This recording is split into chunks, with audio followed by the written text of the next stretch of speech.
we just mentioned. It's time for a news update at 9 o'clock, and it's over to Catherine Gaffney.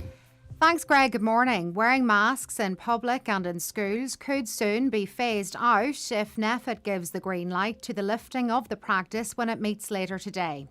The Taoiseach hinted that a change could be on the way, with the expectation the government will be given the go-ahead to lift the legal requirement for wearing face masks in the likes of shops, schools and on public transport. Paul Moyna, Professor of Immunology at Maynooth University, is backing the move. And I think this virus, it's not going to go away. It's going to continue to exist in various forms. There will be new variants. But if we don't lift the restrictions now, when will we lift them? That would be the question. When is the best time? And I think we've reached a stage where our protection is as good as we're going to get.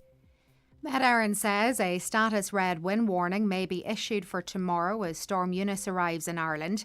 A status yellow wind, rain and snow warning will kick in for Donegal and the rest of the country from 1 a.m, with mass power outages and coastal flooding possible. A number of southern and western counties will be under a status orange wind warning from 5 a.m. to 11 a.m. tomorrow morning. But forecaster with Met Éireann, Jerry Murphy, says winds may be more severe than previously expected. We have orange warnings in operation for Galway, Clare, Limerick, Cork, Kerry, Waterford and Wexford, but and the rest of the country is under a yellow level warning.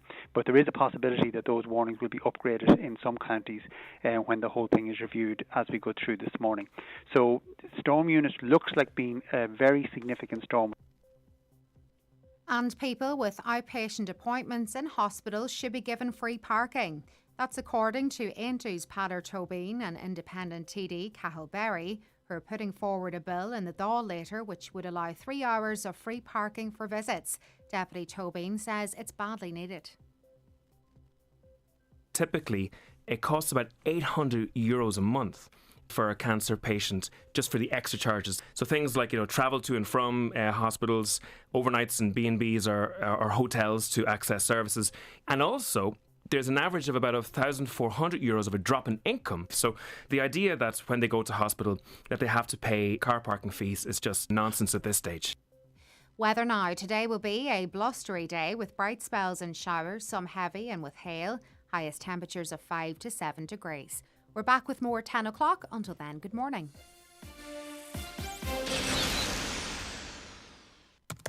You there, working in bed. You could be finishing that presentation in the park. It's 3 degrees. Imagine, Sarah, ice cream in one hand, Samsung Galaxy S22 Ultra in the other. But I want to add cat gifts. Just a lazy flick of your S Pen. Ooh, meow. Get back out there with the Samsung Galaxy S22 Ultra. Pre-order yours at selected Vodafone stores nationwide or Vodafone.ie. Purchase by 5th of April and claim Galaxy Buds Pro from Samsung. Claim on Samsung.com within 60 days of receipt. Terms apply. The 9 till noon show with Letterkenny Credit Union. Now offering mortgages with life cover provided at no additional cost. Letterkenny Credit Union. 9102127. And now, it's time for the talk of the Northwest. The 9 to noon show with Greg Hughes on Highland Radio. And good morning to you. 3 minutes past 9, Thursday the 17th of February. How are you keeping? It's good to have you on board for another edition of the 9 till noon show. And how do you get in touch? I'll remind you, for those tuning in for the first time. You have your say via WhatsApp or text to 086 60 25000. If you want to give us a call, that number to speak to Caroline directly is 07491 25000. Your emails coming to us via comments at highlandradio.com. You can always post a letter. Greg Hughes, Highland Radio Mountain Top Letter Kenny, and a welcome to you as you join us across our social media.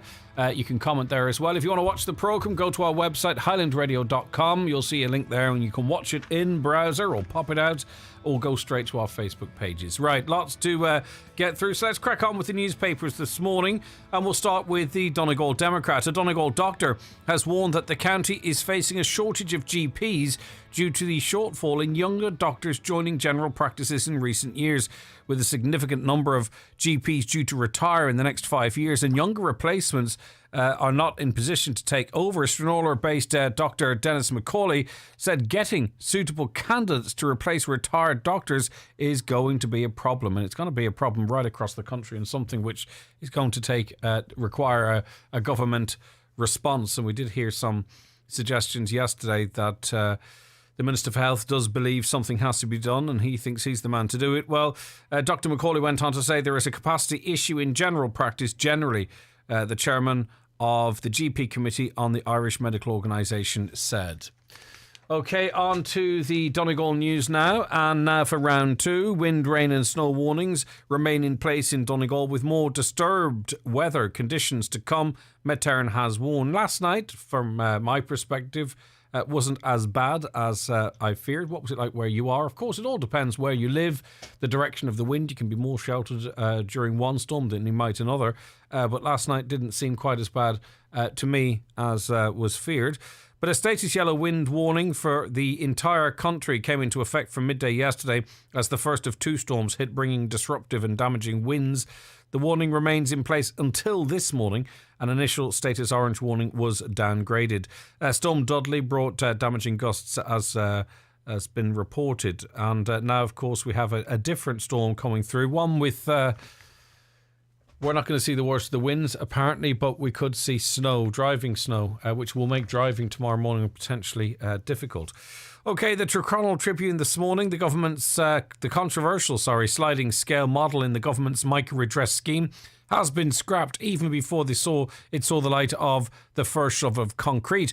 The politically naive proposal was as daft as it was unrealistic, and it was always doomed for the skip, despite the best efforts of Dara O'Brien to talk it up as the next biggest thing since Noah built the Ark. The sliding scale is to be replaced with a range of 8 options. However, given the chain of false dawns and broken promises, along with anticipated caps on costs, nobody is claiming the battle has been won. It's very far from the finishing line. You can read more coverage of that story and much more, of course, on the front of and inside the Tyrconnell Tribune today. The Derry News, a momentous day, was the reaction of the Derry Chamber of Commerce following this week's lifting of COVID-19 restrictions across the city and the north. Health Minister Robin Swan made the announcement that as from Tuesday last, all legal restrictions in the north were to be replaced by guidance. And that could be what's on the cards in the Republic when NEFIT meet later today. In fact, there's talk that they could be disbanded in the not too distant future.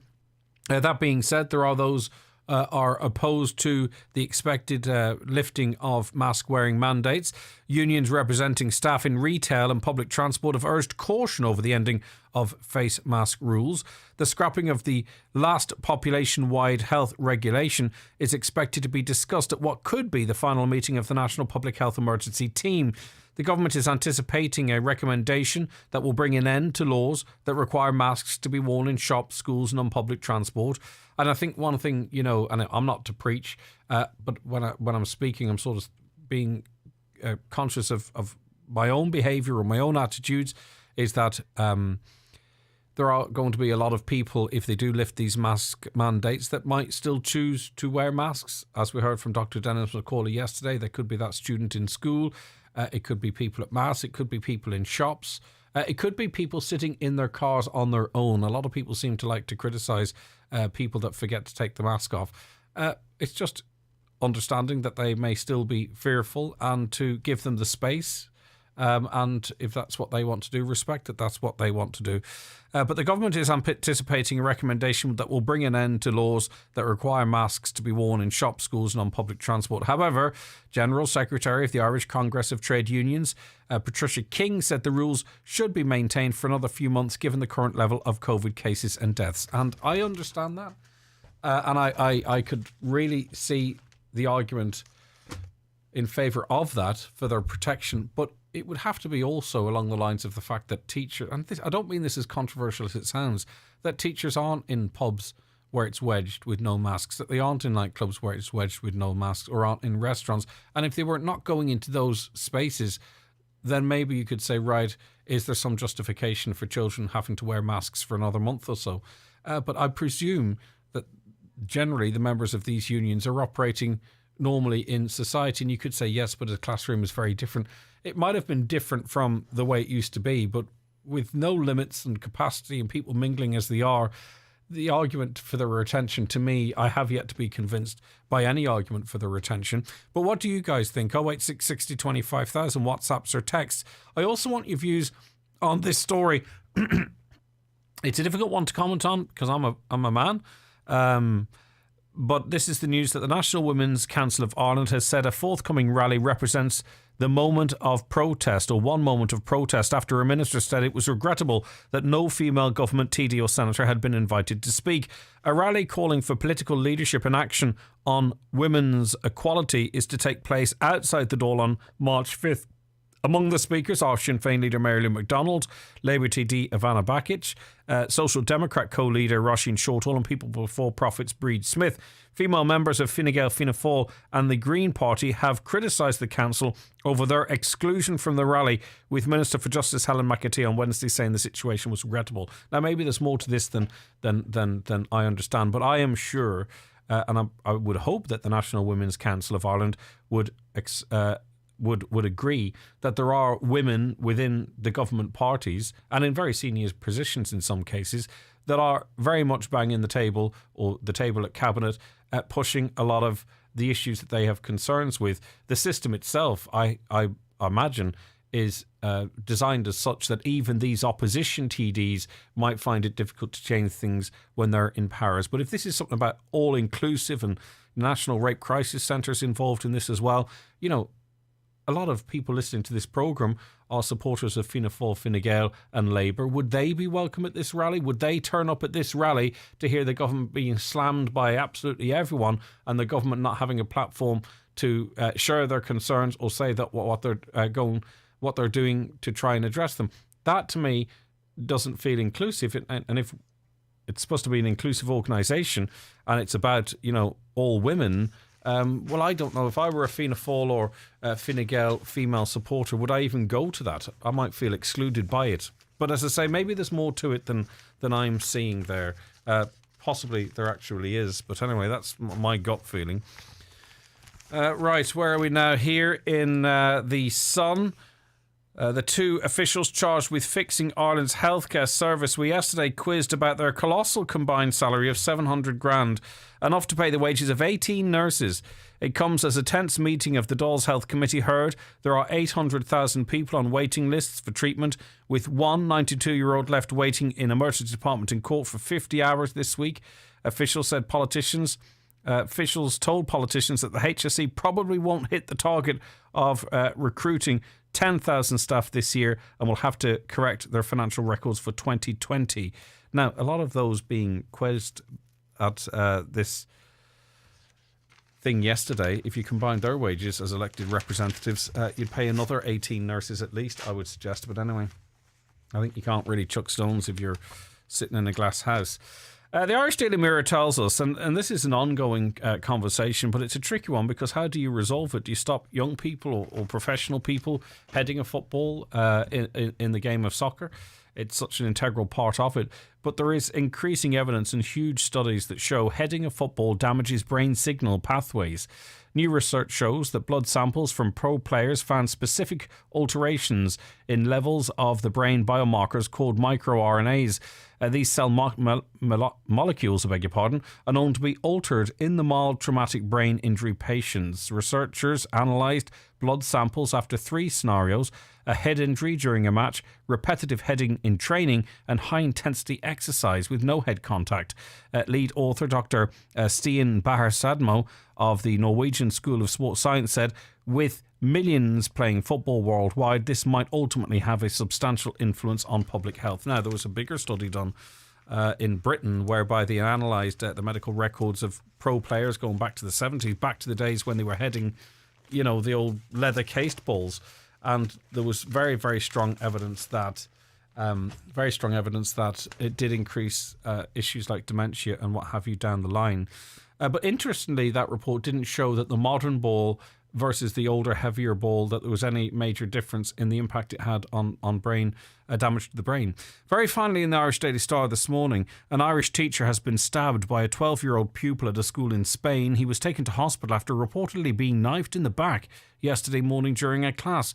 The drama occurred at around 10:45 a.m. at a school in the northeastern city of Murcia, identified as Montiguado School. The unnamed stabbing victim, described locally as a 41-year-old Irish national, is understood to teach English and technology at the boys-only school. We wish him a full and speedy recovery. OK, now our first guest will join us very shortly on the programme, but it is time for our first and brief commercial break. The newspapers are courtesy of Kelly Centra, Mountaintop, Letterkenny. The 9 till noon show is brought to you by Letterkenny Credit Union, offering low-rate car loans with fast approval. Apply online at letterkennycu.ie or in office today. Need a new part for your Ford car or van? Why not call to OMS Auto Parts in Buncrana? With a massive stock of Ford parts, you're sure to get the part you need. Free next day delivery on orders over €50. Call 074 936 1924 or shop online at omsautoparts.ie. Dairygold. It's there for you first thing in the morning and waiting for you when you come home at night.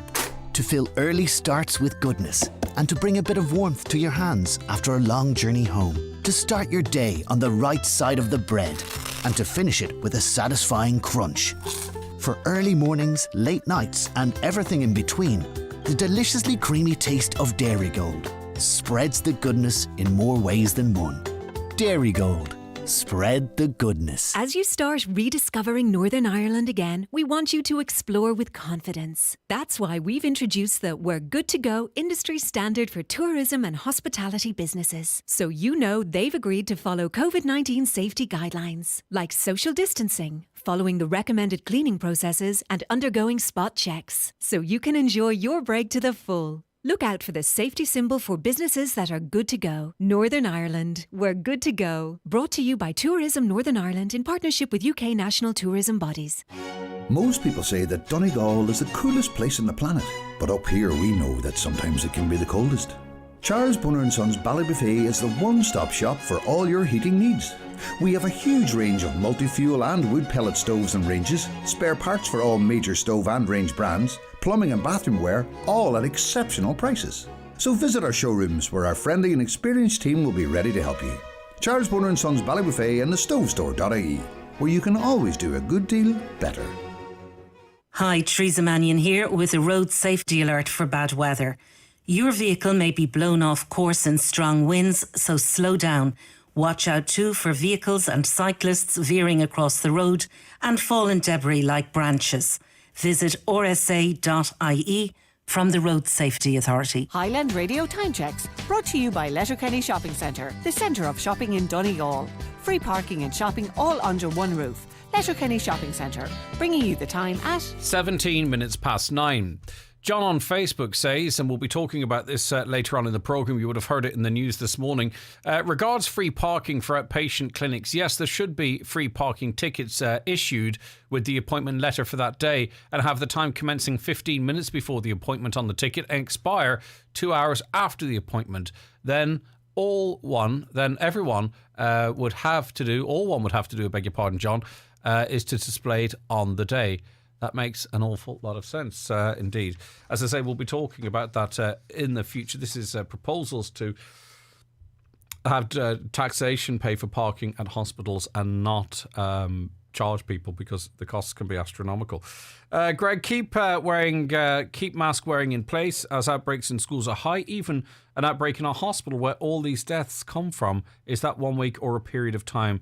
If you're talking about the national figure, it could have happened in the last week. It's when the deaths were reported. So it's not to say that all those deaths happened in that 1 week. A massive thank you, says this caller, to the ESB, who put us back on last night after a 2-hour outage in the Admirin Stranraer area. Fair play to them. Brilliant stuff. As it relates to the banning of the government female politicians from that rally taking place in Dublin at the start of March, Fianna Fáil, Fine Gael and the Greens are doing nothing for women. Look at the lack of funding for women's issues, please. Okay, that means, though, that when you listen to the female politicians on the radio, you don't believe anything they're saying. I imagine it's very hard to make any progress from within, but I respect your point of view. Right, the Irish Defence Forces, Óglaigh na hÉireann, will commemorate the centenary of the handover of Finner Camp from the British to the Irish military forces, with a series of events taking place between Finner Camp and Bundoran on this Thursday. Today, Captain Neil Ledwith joins us on the programme. Good to talk to you again. Neil, thanks for joining us. You are, of course, for the listeners, not yourself, of the 28th Infantry Battalion of the Irish Defence Forces based in Finner Camp. A significant day. Tell us about the significance of it, Neil, from your perspective. Well, good morning. We are looking at a very significant day here. As everyone will have been aware, the government in the last number of years, from 2016 onwards, has decided to convene a series of ceremonies, I suppose, to mark the various different milestones of the revolutionary era.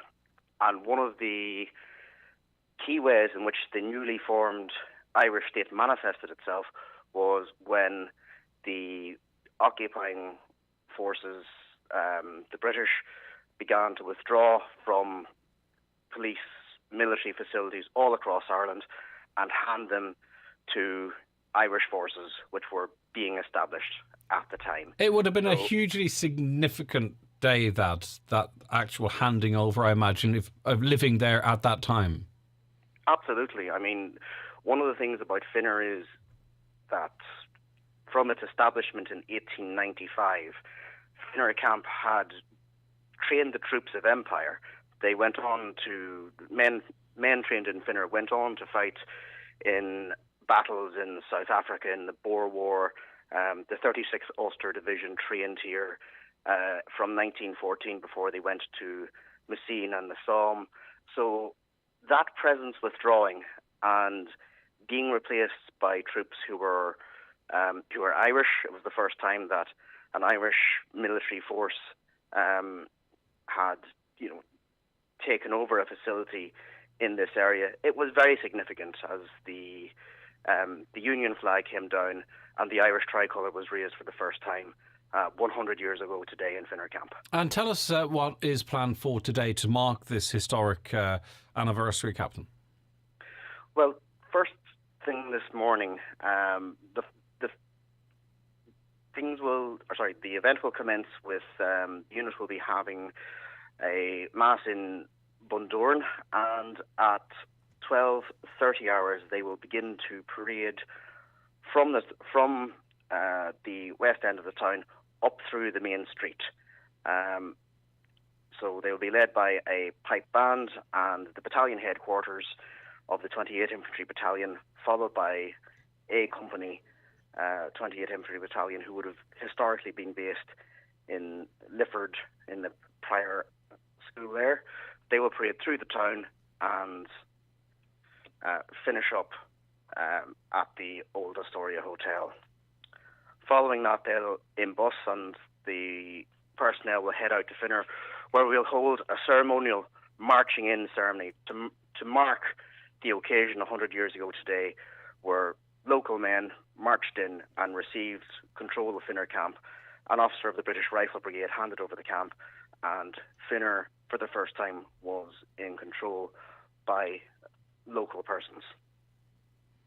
Okay, it's how many would be taking part in the march? It sounds like it's going to be quite the visual. Yeah, there will be a significant military presence. We are looking at approximately 130 personnel that will be moving through the main street in Bundoran. Following that, when the personnel gets to Finner, they will partake in a ceremony here in Finner Camp to mark the occasion. The flag will be raised as it was 100 years ago today, and there will be a capability display. So we will be exhibiting artefacts from the last 100 years, tracing the story of the Irish Defence Forces from the establishment of the National Army in 1922 all the way up to the present day, the formation of the 28th Infantry Battalion here in Finner Camp on the 3rd of September 1973, to our involvement in UN peacekeeping over the last number of years.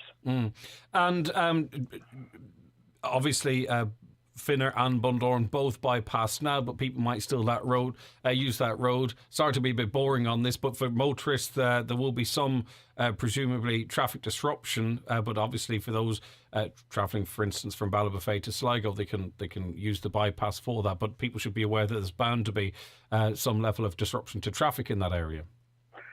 Yes, we anticipate a small level of disruption for approximately 15 minutes as personnel march from just outside Finner and in through the main gate. The Gardaí will be out and they will be managing traffic, so we would urge the public to cooperate with the Gardaí, and any disruption to local traffic should be very limited. And I'm sure the locals will be more than accommodating given the day that's in it. And Captain, in terms of how people can access, do you know if it's being streamed or anything? Obviously, a lot of people would like to be a part of it, but might not be able to attend because of the timing and that type of stuff. Or will we wait photographs and that type of thing? How will people be able to sort of be a part of this event? As part of the event, we will be posting images Brilliant. And video to our own social media account. But also, if members of the public would like to look for the Irish Defence Forces on social media, the Defence Forces has presences on Facebook, Twitter and Instagram, and highlights of today's events will be posted there more than likely in the next 24 hours. And Finner and those who were based on it, trained on it, served there, has contributed more than we could cover if we had the whole day, Neil, over the course of the last 100 years. And people, I presume, obviously the links there with Letterkenny and Lifford as well. A lot of people right across the region listening to this in one way or other, either directly or by 1 degree or 2 degrees separation, will have some sort of a connection to Finner.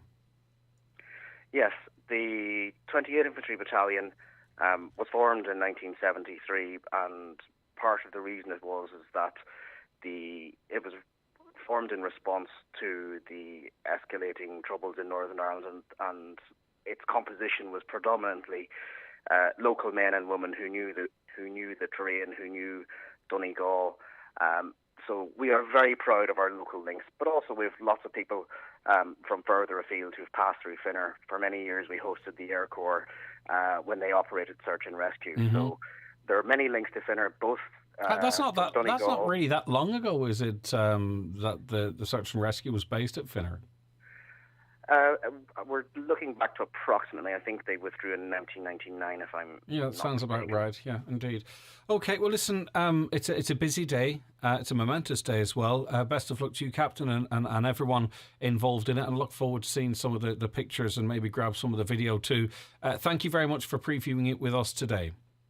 No problem. Thank you very much for your time. No problem. That is Captain Neil Ledwith there of the 28th Infantry Battalion, Irish Defence Forces, based at Finner Camp. Henry on Facebook says a one-off pass should be issued to all cancer patients. This is a parking pass that is placed on the dashboard on each visit to the hospital, as on many occasions patients may have to go to the hospital which may not be appointment related. Example, having to go in because they are feeling unwell, infections and many other reasons that do happen with people suffering with cancer. Francis Ann Gallagher also on Facebook. You're keeping us busy there this morning. Thank you. Discover Bundoran are going to live stream the parade through the main street on their Facebook page, I believe. Okay, very good. I think Shane Smith might be involved in that, if so. And even if not so, I'm sure it's going to be up to a very high standard. Okay, stay with us. Back in a minute. The 9 till noon show with Letterkenny Credit Union, now offering mortgages from €40,000 to €600,000 with no hidden fees or transaction charges.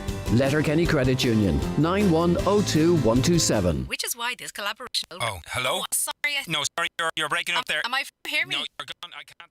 Connection troubles? If you run a business, you need reliable broadband to help you grow, not hold you back. Vodafone Business Broadband, with always connected technology, business level care, and walkout working installation guarantee, ensures your business stays connected. Drop into your local Vodafone store today and ask your business advisor. Vodafone. Together we can. For full terms, visit vodafone.ie/terms/business. With the onset of different variants of coronavirus, it is vital that your business, office or school has the most up-to-date air purification device. McDade's Bathroom Plumbing Tiles introduce the Daikin Air Purifier. It eliminates 99.9% of coronaviruses in under 3 minutes. Ideal for residential settings, offices, classrooms and waiting rooms. Priced at €495, it's a great investment. For more details, contact McDade's Bathroom Plumbing Tiles Buncrana. We're only a phone call or email away. The good times are back. The highly acclaimed Joe Dolan Show Remembering Joe is back in Letterkenny for one night only. And what a party it will be. St. Patrick's Night, Thursday, March 17th, eve of the bank holiday at the Clanry Hotel. The spectacular show starring brother Ben Dolan, nephews Adrian and Ray, niece Sandra, Karen Carroll, plus the original Joe Dolan Band will have you rocking and rolling in the aisles at the Clanry. Celebrate our national holiday in style. Tickets now available at the Clanry Hotel, 07491243369. Remember, there's no show like a Joe show. Always a sellout. Book now. Are you switched on to your energy rights? If you're worried about rising energy costs and are having difficulty paying your gas and electricity bills, you should contact your supplier. Energy suppliers are required to assist customers in genuine financial difficulty and can put in place payment arrangements, such as pay-as-you-go meters or payment plans, to help you better manage your gas and electricity bills. For more, go to cru.ie. Brought to you by the Commission for Regulation of Utilities. The new League of Ireland Premier Division season kicks off this Friday night for Finn Harps. The Ballybofey side host Drogheda United in the season opener at Finn Park. Kick-off is 8 p.m. Join us on Highland for full live match commentary. Finn Harps on Highland in association with B&S Credit Union Ballybofey, where they have a fantastic range of personal loans on offer. Educate, renovate, drive it. Don't delay, get your loan today. Visit bnscu.ie or free phone 1800 290 390. B&S Credit Union Limited is regulated by the Central Bank of Ireland. Now via text, good morning Greg. The female government ministers have a very public platform to speak on championing women's issues anytime they choose, with access to media, etc. My thoughts on the NWCI speakers is that for some, lots, it's the rare opportunity for them to have such a platform. I think it's fair to use it as such, and government ministers can echo the message to the wider public indeed, but a lot of the speakers, likes of Mary Lou McDonald, have the same platform. The Dublin Rape Crisis Centre do as well. But I take your point, and listen, this is not a hill I'm going to die on. I'm just saying, like, locally sometimes when there's really important issues like something to do with the hospital, and if one particular party or group call a protest, you generally don't see then many general members of the public that might support government parties attending because they believe that it's a political rally for the other side. And I would have thought, and as I say, I'm probably ignorant on this, that if it is about uniting and everyone, bringing everyone forward, you don't sort of then exclude the potentially the 30 or 40% of the female population that might vote Fine Gael, Fianna Fáil, or the Greens. But as I say, you know, there's people know much more about these things than I do. An iPhone mobile phone was found in Lower Main Street, Letterkenny on Wednesday night. We have a number here if it's yours, so you'll know if you've lost your iPhone. Someone has found it. It was lost at Lower Main Street, Letterkenny. It's in their possession, and they will get it back to you. If you contact us, we'll pass on their number. A caller says 1/3 of the population are pro-life, yet the Women's Council didn't include a single pro-life TD, such as Carol Nolan, as a representative for these women. Easy to see the Women's Council is government funded. Okay, well, that's the other side. Yesterday, we were speaking to Councillor Albert Doherty about the lack of a Garda presence in Carndonagh, and this is in light of, well, first commitments that were made some 4 years ago, for improvements in that regard in this area, but also because of a problem with antisocial behaviour in the area and potentially long response times for Gardaí to get to Carndonagh. Donald joins us on the programme now. How are you, Donald? Hello, how are you? I'm good. What's your view on this? Well, I've retired. I was a reserve for 12 years, and I worked in Letterkenny and I had to retire because of my age. But it is the use of the reserve. It's as simple as that this way was on.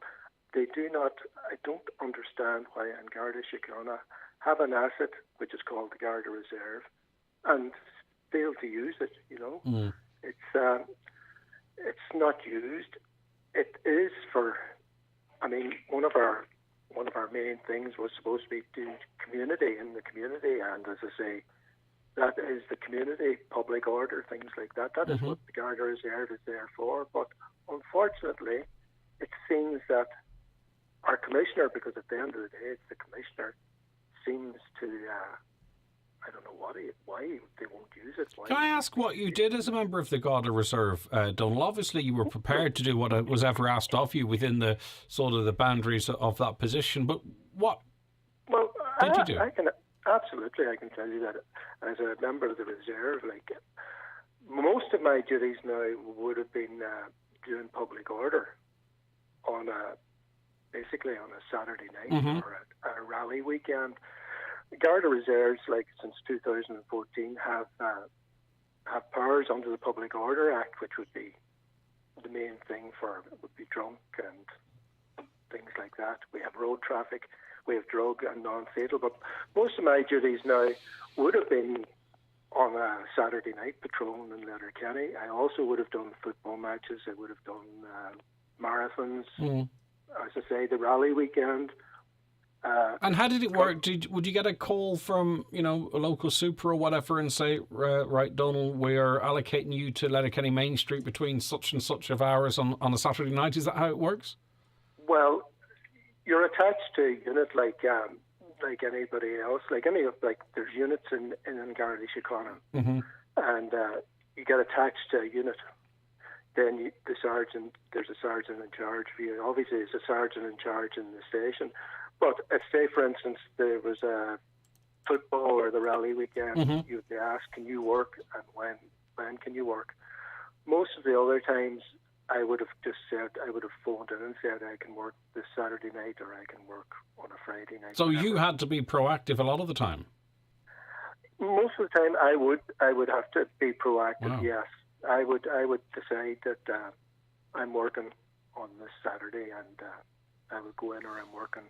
And was that something that frustrated you, Donald? Did you sort of think to yourself, well, there's me and others here, we're there to ease an issue. If there's more of us safe, for instance, on Letterkenny Main Street, presumably that would free up other resources maybe to be elsewhere or maybe to have a bigger presence. Was there a frustration that you felt that you had to push yourself for some of these gigs? Well, as I say, I have to say I really enjoyed doing what I did, and I was very proactive, and I would go in. But what annoyed me probably with the Garda Reserve is there wasn't, when it was established, great idea, but I don't think they put an awful lot more thought into it. They kind of seemed to leave it. I had always stated that we should be told. We were, now, in fairness to my sergeant in charge, he did text out asking people to work, but I felt that it should be basically done on a more regular basis. Yeah. You shouldn't have to wait for maybe rally weekend or something like that. I thought we should be said, look, can you work this weekend? Yes or no, simple as that. And asked and text, and we didn't. I would have maybe said, no, I'm going in, if you understand. And in terms of, would you always have to accompany a full member of the Garda, or how did that work? Yeah, this is where the problem lies. You see, like if you were walking down the main street and you have to chase, as I say, you have to chase somebody, and the guard you're with chases somebody, you can chase the other person, but I can't go out onto the main street on my own. I can't go out onto the main street with another Garda Reserve. I must have a full-time guard with me. Yeah, I mean, you could argue that does double up resources potentially, but it doesn't.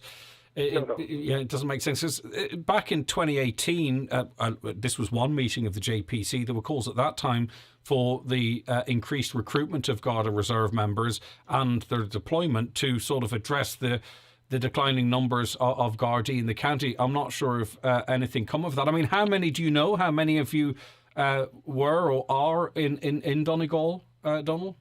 Well, I can tell you at the minute, in the whole country, there are only 447 Garda reserves. Right, so that's kind of lip service really to the initiative, isn't it? And I absolutely can tell you that, and this is fact because this came from Garda Síochána when, as I say, I finished in 2001, but in 2020 there was only 250 that actually were active that year. And when I started in 2008, and we'll say 2009, there was 1,106 Garda reserves. In 2017, when you interviewed, and I don't know if you remember this, a Garda reserve, Jerry Murphy, and he was the one that said that you sort of pulled him up to be a reserve pulled out screaming out of the station. Well, that was me because I liked it that much. But at that stage, it was down to the 447. I wonder too, are there certain divisions that are utilising them more? You know, I wonder, are they evenly spread around the country, or there might be one particular division where the value is seen and they're utilised more. It'd be interesting to get the statistics on that, I think. I think the main problem with the reserve is simply the fact that you have to have a full-time member. As I say, what I had said was I actually absolutely don't think that should be always two guards. But if you were allowed to go out on your own, it means that you could go out with another reserve. Yeah. So there's two reserves out there. Plus, daylight hours is a different story from nighttime hours. You know, as I say, I would think that most people, they like nothing better than seeing a uniform on the street during the day at any time. That gives them that. Now, I know so many. It's a huge deterrent. I mean, if people who are up to no good see someone in a uniform, be it a guard or a Garda reserve, patrolling an area, they're of course less inclined to engage in criminality in that area. I mean, that's a non-brainer, isn't it? I think we can. There's no. You can't contradict that, can you? Not you, but a person. I would assume that. I always assume that if you see a uniform, you know, it's being proactive. People feel good, and if you're going to do something and you see me on the main street in a uniform, you think maybe not. You know. At the very least, you'd hit the brakes driving down the main street. Well, that's true, but I just feel that, you know, as I say, I joined in 2008. I joined the reserve in 2008, and as I say, there's been 4 commissioners and 5 ministers of justice, and every government. Well, I think it's been. Is there an elephant in the room here, Donal? Is there a bit of resistance? Is there a bit of resistance from the Garda unions? Well, this is what I would find so surprising. I don't understand. When I went in that door into Letterkenny, and it was actually Robbie McKillen, the guard that was killed, was the first guard that let me in through the door, and such a nice fella. And always asked me how I was getting on, although we didn't really know each other and all that. I never met any resistance in Letterkenny. I worked with fantastic people. I mean, I would be old. I was 52 when I went into the reserve. I was working with young people, and it surprised me so much how they went beyond their, you know. Listen, I might not be popular saying this, but I'm just wondering, you know, if you have more reserves, maybe the people could be afraid there might be less overtime. But that story went out the window. When I joined in 2008, we had the highest, like the Garda numbers were at the 15,000. They were at their height at that stage. It started going down and down, yet we had 1,000 reserves at that stage. Now, in 2014, they started recruitment, the numbers started going up, and the number of reserves, like, it's down to 447 now. So that, you know... Okay, did you feel, Donal, when you were on duty, right, do you feel that your role freed up resources for the Gardaí to do other work as well, or do you feel that you were there just to increase the numbers? Do you know what I mean? Like, do you think operationally the Gardaí were able to do more work with the reserves there, or just was a greater presence on the busy nights in a particular place, for example? I have to say both, because if I was out, usually, like, not all the time you were out with somebody else. You could maybe out in the car, 3 of you, you know, 2 guards. If they got somebody and they had to go into the station, you were able to go out in the car and keep that car out and keep out on the road, or if you were even on the beat with a guard, if one of them had to go in, you were able to stay with the other one and keep the beat going. So I mean, it was a bit of both. All right. You were a resource, but unfortunately, as I say, and it's nothing to do. I don't think it's to do with divisions or areas here. It's to do with the commissioner. For some reason, each and every commissioner has failed, and it's within their reach. And these people could be put in their community. Okay. If you look at special constables in England and the gendarmes in France and in America, they all go out and they go into their own community too.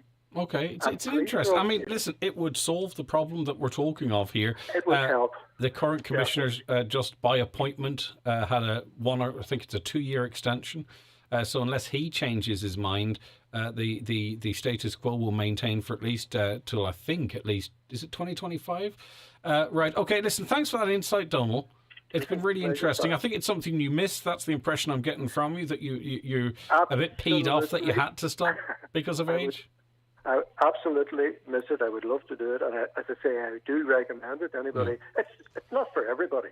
How can I sensitively ask what age you have to stop being a God of Reserve at without 65. outing you? 65. Okay. I'm 65. All right. Okay. You have to stop at 65. I did actually. I did ask the commissioner. I went to the commissioner to stay on because with COVID, I thought. Yep. All hands on deck. I thought it would be, but unfortunately they decided against it. I did love it. I did enjoy it. I work with great people. It's a great thing, but I would love to see it progress. But what a world if you're keen, eager, life experience, in good health, to throw you on the scrap heap at 65. Might be slightly dramatic language, but it seems that's crazy. Well, I have to agree with you on that one. Yeah, but no, that was the way it was. I mean, I have to say, all the Gardaí, my sergeant and super and all did their best too, but commissioner refused, and that was it. Okay, well, at least your worth was clearly being recognised locally, if not nationally, which I imagine is some encouragement. Yeah. Donald, listen, thank you for that. Very interesting stuff. I appreciate it. All right, take care of yourself, Donald. Any views on that? 086 60 25,000. WhatsApps or texts? The 9 till noon show is brought to you by Letterkenny Credit Union, with monster loans available up to €60,000 for all occasions. Visit letterkennycu.ie. CarsIreland.ie presents When Car Buying Becomes Catfishing. Oh, what's that smell? I raise pigeons. I bring them in the back the odd time. They have a very particular scent. It's horrible. You'll get used to it. Cars Ireland isn't just fast and easy. We only work with trusted dealerships, so you can find the right car without the unwanted surprises. CarsIreland.ie. Click, click, vroom, vroom. If you've got magic moments or great memories captured on your smartphone, now is a great time to have them printed at mcgee's.ie.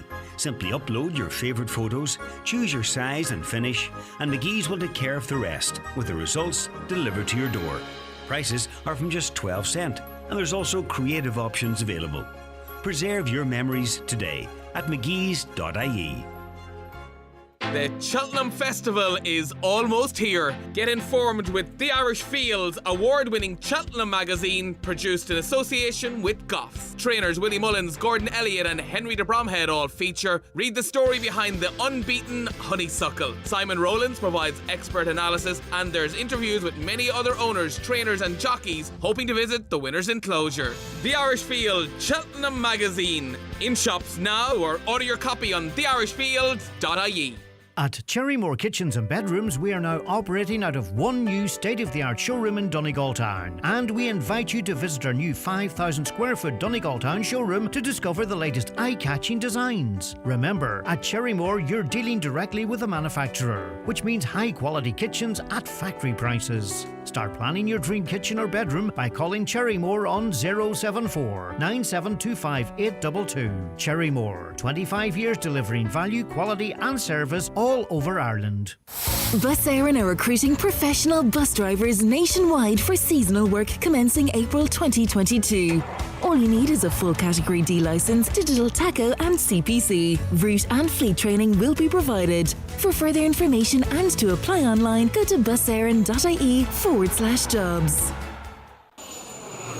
Highland Radio weather updates with Ireland West Airport. Thinking of a sun holiday this summer with the family? Fly to Alicante, Malaga, Faro, Mallorca and Milan with Ryanair. Ireland West Airport. You're flying. All right, let's look at the weather today. Blustery with bright spells and showers, some heavy and hail. Temperatures 5 to 7 degrees. Now, the wind chill will make you feel like it's minus 10 degrees, believe it or not, in places. Storm Eunice will move up from the southwest tonight. Overnight and Friday morning will be stormy with severe and damaging northwest winds and gusts. There'll be falls of rain, sleet and snow with localised blizzards and a risk of coastal flooding at high tide early Friday morning. So be careful. Okay, Michelle joins us on the programme now. Hi, Michelle. Sorry, Michelle. I'm okay. How are you? Yep, struggling. Yeah, and frustrated, angry. I don't want to put emotions in your mouth, Michelle, so to speak. Tell us why you were so moved that you posted on social media about a situation that obviously has you really feeling, I don't know, as I say, I don't want to tell you how you feel, but I presume it's angry, Michelle, is it? Sad, frustrated, disappointed. It's about your son, isn't it? It is. My son, he's 16. He was diagnosed with autism and ADHD when he was just before he turned 5. Mm-hmm. And he has been dealt with by CAMS up in Letterkenny for the last 11 years. Mm-hmm. And he had a wonderful psychiatrist for many years who retired, and then he moved on to another psychiatrist, as they do. They do swap around. Children with special needs do also feel they need routine. They need to be told that things are going to happen. Mm-hmm. And his last psychiatrist change was we weren't even involved in a discussion about it. All right, and under his previous psychiatrist, could you see progress? Yes. Gains being made. The psychiatrist he has now. Now, of course, you know, I can't mention any names. No, I would never mention any names because that's not fair. People all deal with things differently. With my son now, he is he's struggling, Greg. I have got a video of him now. He had a really bad meltdown yesterday evening. His autism and ADHD are constantly used. Constantly used. When he goes to see his psychiatrist does not listen to what Rian is saying to him. Rian is screaming out with difficulties in his brain. His brain is taking over his life. He explains it to me like there is a constant song playing over and over in his head, and he can't get his thoughts through the noise. But he has the ability to describe it. So, and it sounds awful. I can only imagine how that must feel. Constant for him, is it, Michelle? 24 hours a day. It's gotten progressively worse over the last 6 months. Every time when we do get an appointment to go up to CAMS, there's no communication. There's no listening. It's his autism, his ADHD, his hormones. Let's tweak his medication. So you believe that they need to focus on a mental illness here that is, maybe it's exacerbated, but it's not the conditions that you talk of here. He needs counselling to address. Yes. Okay, I get you. We have called out again and again and again for a psychologist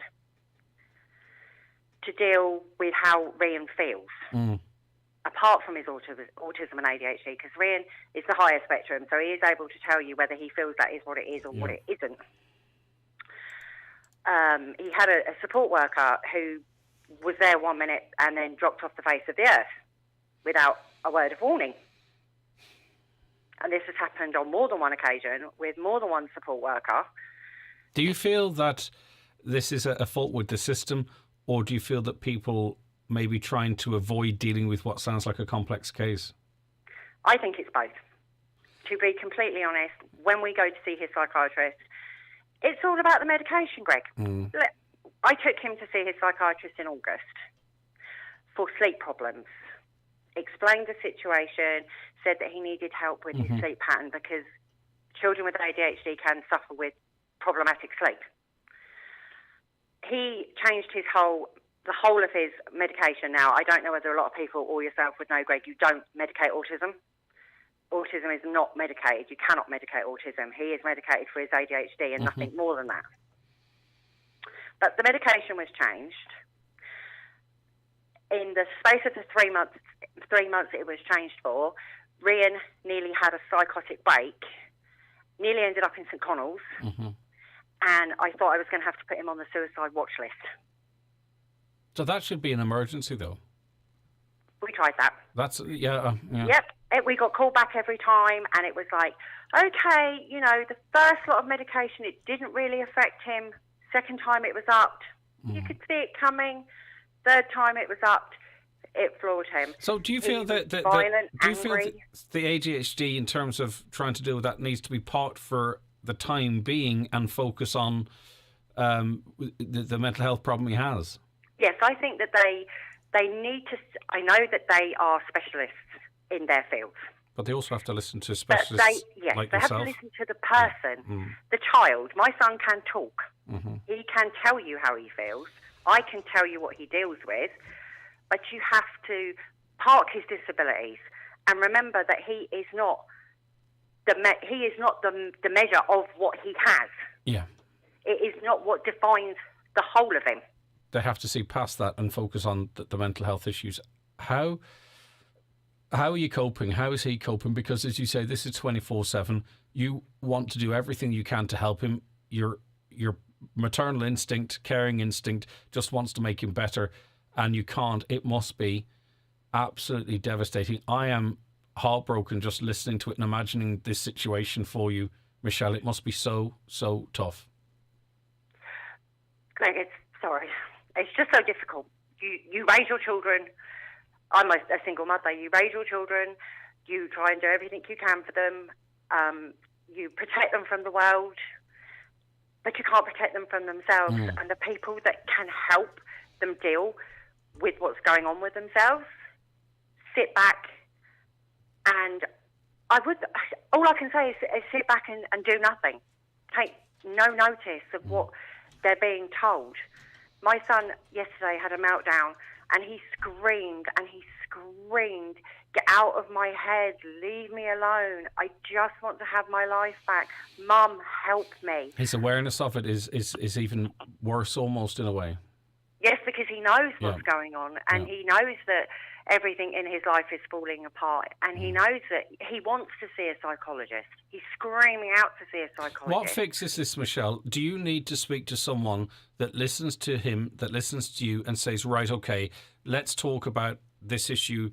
Let's talk about this issue he has as it relates to his mental health, that voice in his head, the loss of sort of control, and focus solely on that to try and medicate it or cancel it or whatever's required. Is that the hope at the moment, Michelle, that is what the focus is? Somebody that will listen, somebody that will park what he has, listen to what he's got to say, take it on board and take him seriously, because he is literally a broken child with nowhere to go. Which leaves you a broken mum as well.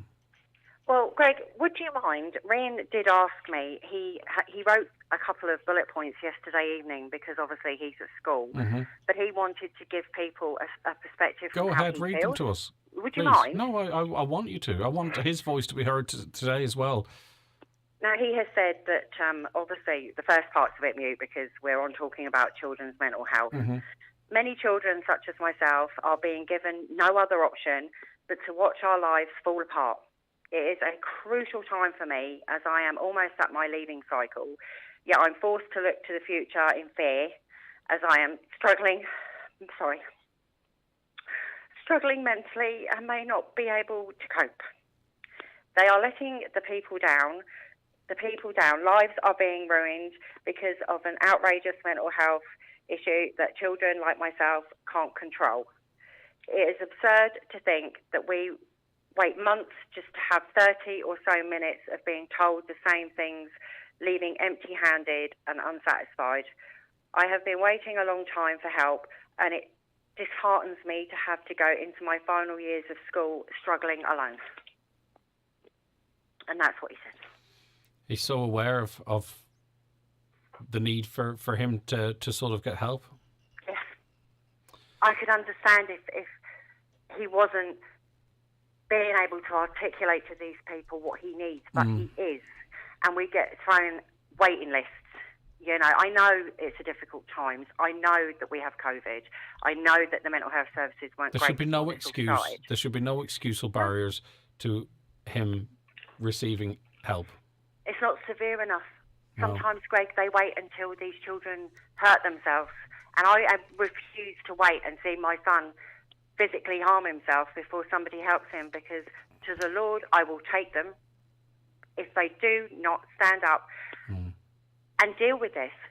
We know that Cam's in Kerry, is it Kerry or Cork, had problems. We South know Kerry, that it's obviously not just for one CAMS, the whole mental health service, whether it be for children with special needs or adults, is failing this country so badly. when you hear of the latest controversy, the latest scandal in this region, in this county, as discussed yesterday, and previous ones, Michelle, listen, we'll come back to this. I hope it's helped in some way getting the message out there. Let's hope it helps in a way that it actually helps your son. But we'll stay in touch with you and touch base again, and we'll follow this up in any way we can from our end, Michelle. So I hope in some way, though nothing has been achieved through this call, other than getting the message out, that it's helped in some way, of some form or other. Other parents just need to know that, you know, their children have rights, and what they have to deal with is more than just what they have. Yeah, don't ever let anybody tell you that your child is not worthy of more counselling. Okay. And you made that point really well. You really did. I appreciate that. Thank you so much. A very difficult thing for you to be talking about, so I appreciate you doing it with us. Thank you for letting me come on, Greg. I appreciate it. No problem. Thank you. Okay, it's time for the news at 10:10. Back with more after the news and obituary notices. Live, on air, online and on the Highland Radio app. This is Highland Radio News.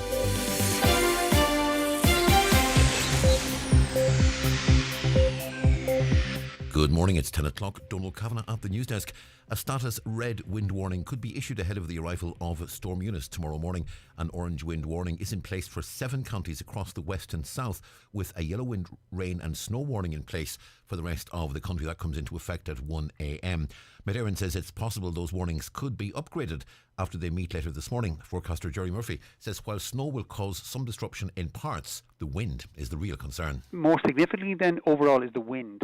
Now, the winds are going to get very strong overnight along the south and the west coast, and then those very strong winds will turn to a northwesterly direction, and it'll become extremely strong right across the country tomorrow morning. Wearing masks in public and in schools could soon be phased out if NPHET gives the green light to the lifting of the practice when it meets later today. The Taoiseach hinted last evening a change could be on the way, with the an expectation that the government will be given the go-ahead to lift the legal requirement for wearing face masks in shops, schools and on public transport.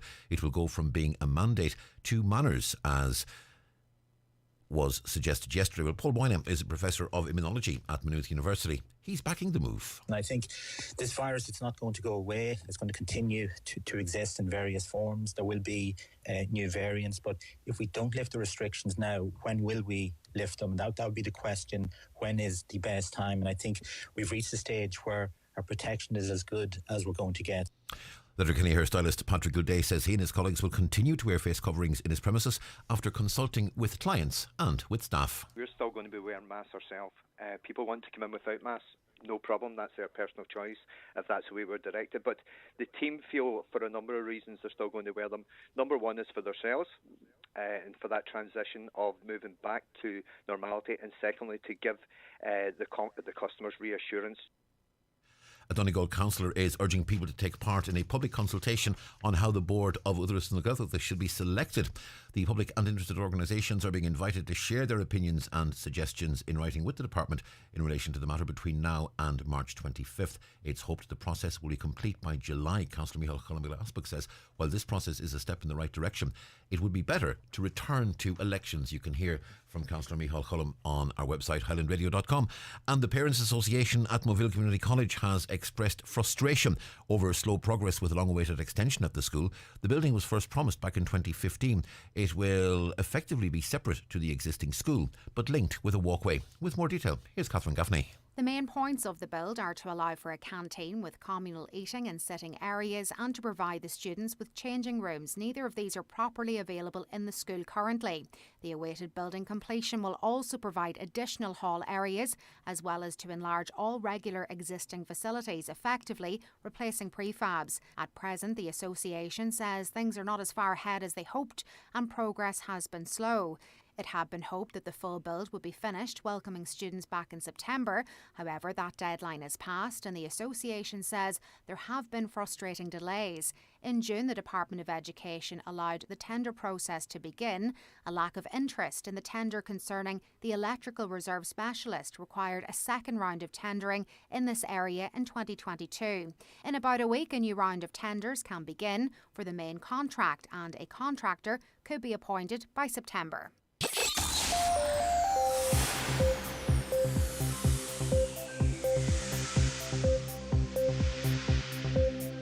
Weather forecast, it'll be blustery today with bright spells and showers, some heavy with hail. Highest temperatures of 5 to 7 degrees Celsius. As you've been hearing on the news, Storm Eunice will move up from the southwest tonight. Overnight and into tomorrow morning it'll be stormy with severe and damaging northwest winds and gusts, falls of rain, sleet and snow with localised blizzards. A risk of coastal flooding at high tide early tomorrow morning. You can check warnings and updates on met.ie. The storm will clear with blustery wintry showers following on tomorrow afternoon and evening. And that's Highland Radio News. We're back with news again at 11 o'clock. Good morning. The obituary notices for Thursday morning, the 17th of February. The death has occurred of Grania Friel, ní O'Doherty, Maharanalacht, Kindrum, Fanid. Grania's remains are reposing at her late residence.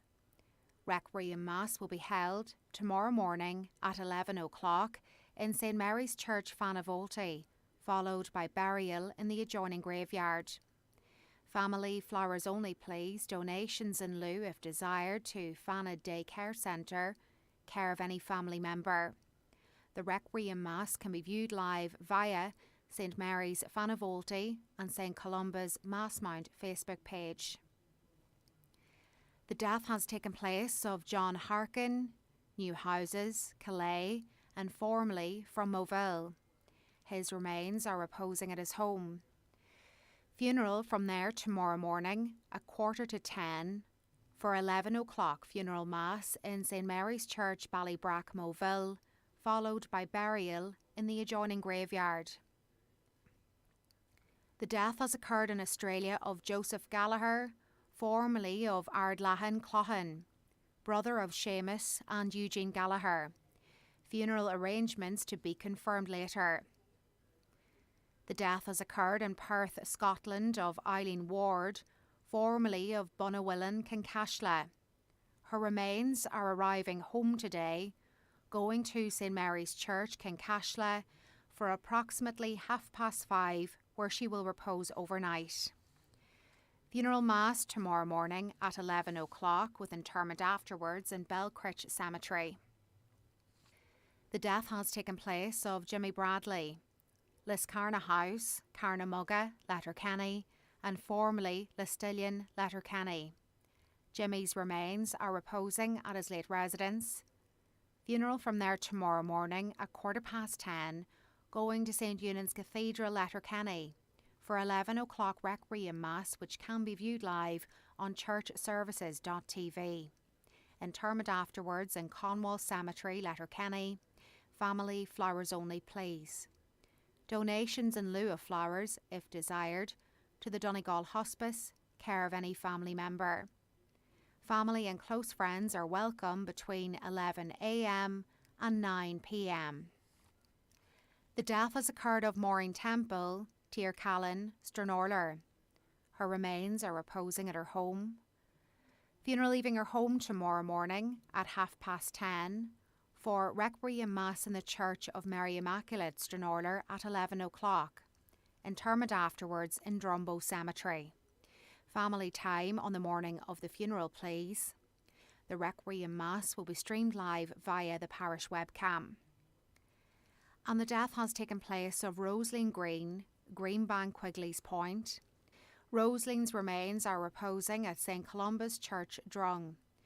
Funeral Mass will take place this morning at 11 o'clock, followed by burial in the adjoining graveyard. The funeral Mass can be viewed live on stcolumbusdrung.net. For more details, including any family health guidelines for wakes and funerals, please go to highlandradio.com.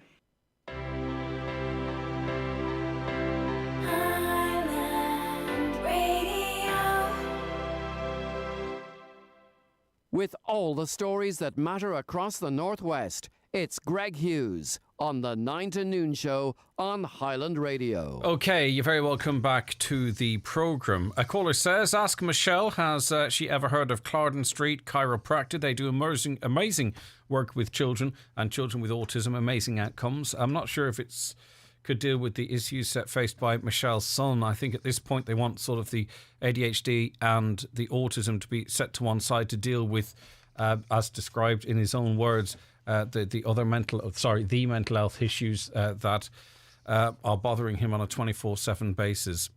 There's a coffee and chat morning taking place in the Wellness Yoga Cafe above Hull Green on the Church Lane in Letterkenny until 11 a.m. this morning. You've 50 minutes to get there and you're welcome, I'm told.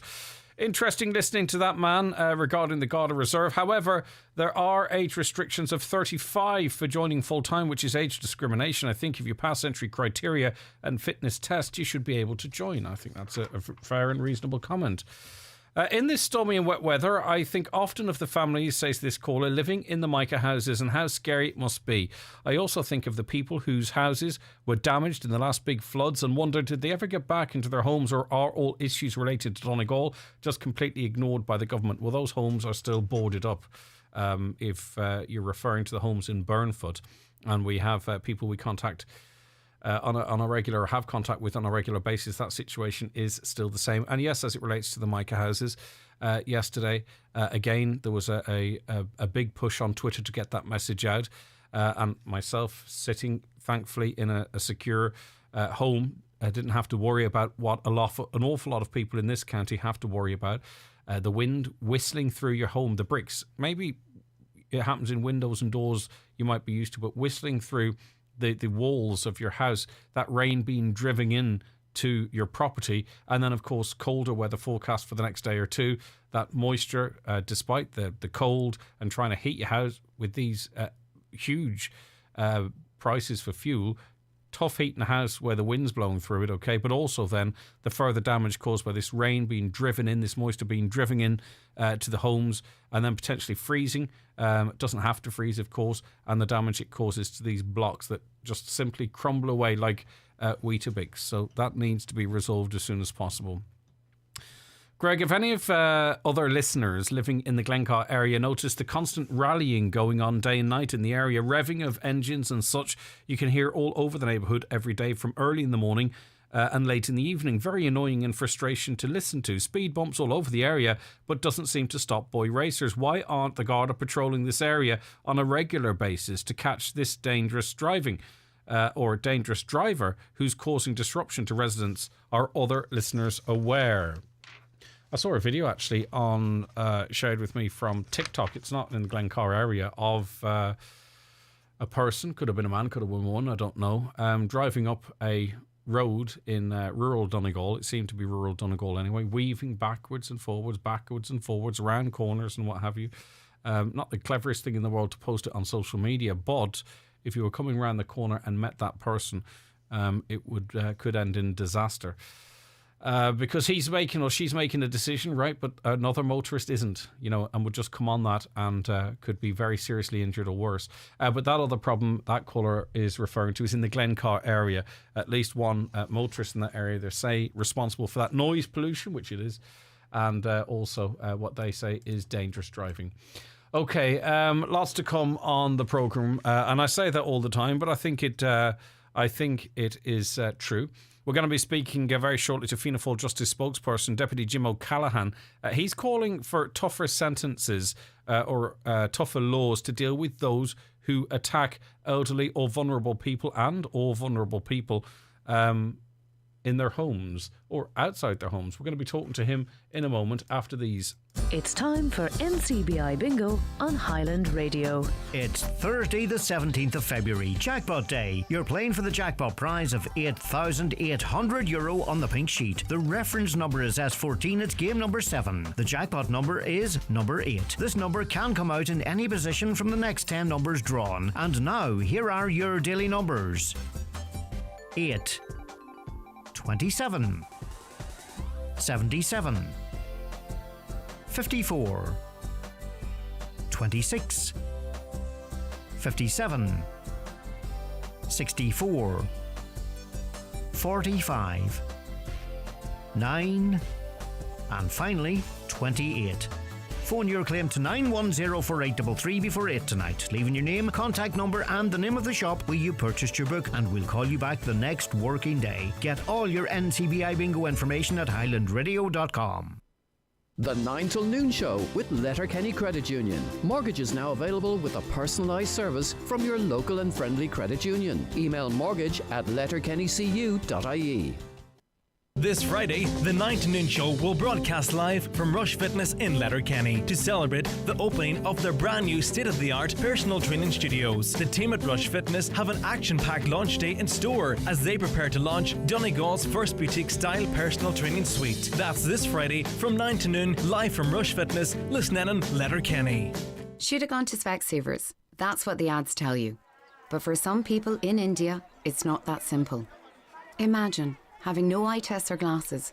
You couldn't work, so you could lose your home. I'm Lisa from Specsavers, and I'm proud to help the Hope Foundation provide eye care in Kolkata. Specsavers arranged for me and my colleagues to go there and do eye tests. To date, we've given out over 11,000 pairs of glasses. Find out how we're changing people's lives for the better at specsavers.ie.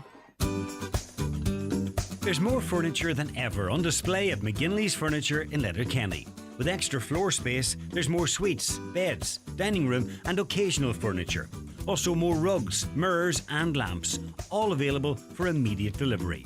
If you'd like to make a beautiful addition to your home, there's more furniture than ever to choose from at McGinley's Furniture on the Joe Boner Link Road, Letterkenny, and at mcginleysfurniture.com.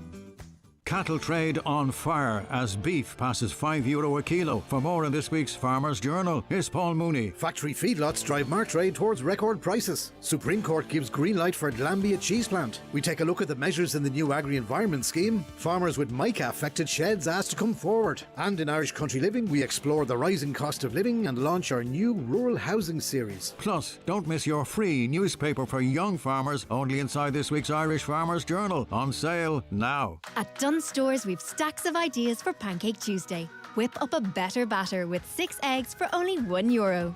Top with our hazelnut chocolate spread, just €1 a jar. Or squeeze on some lemon. Nets of 3 are only 49¢.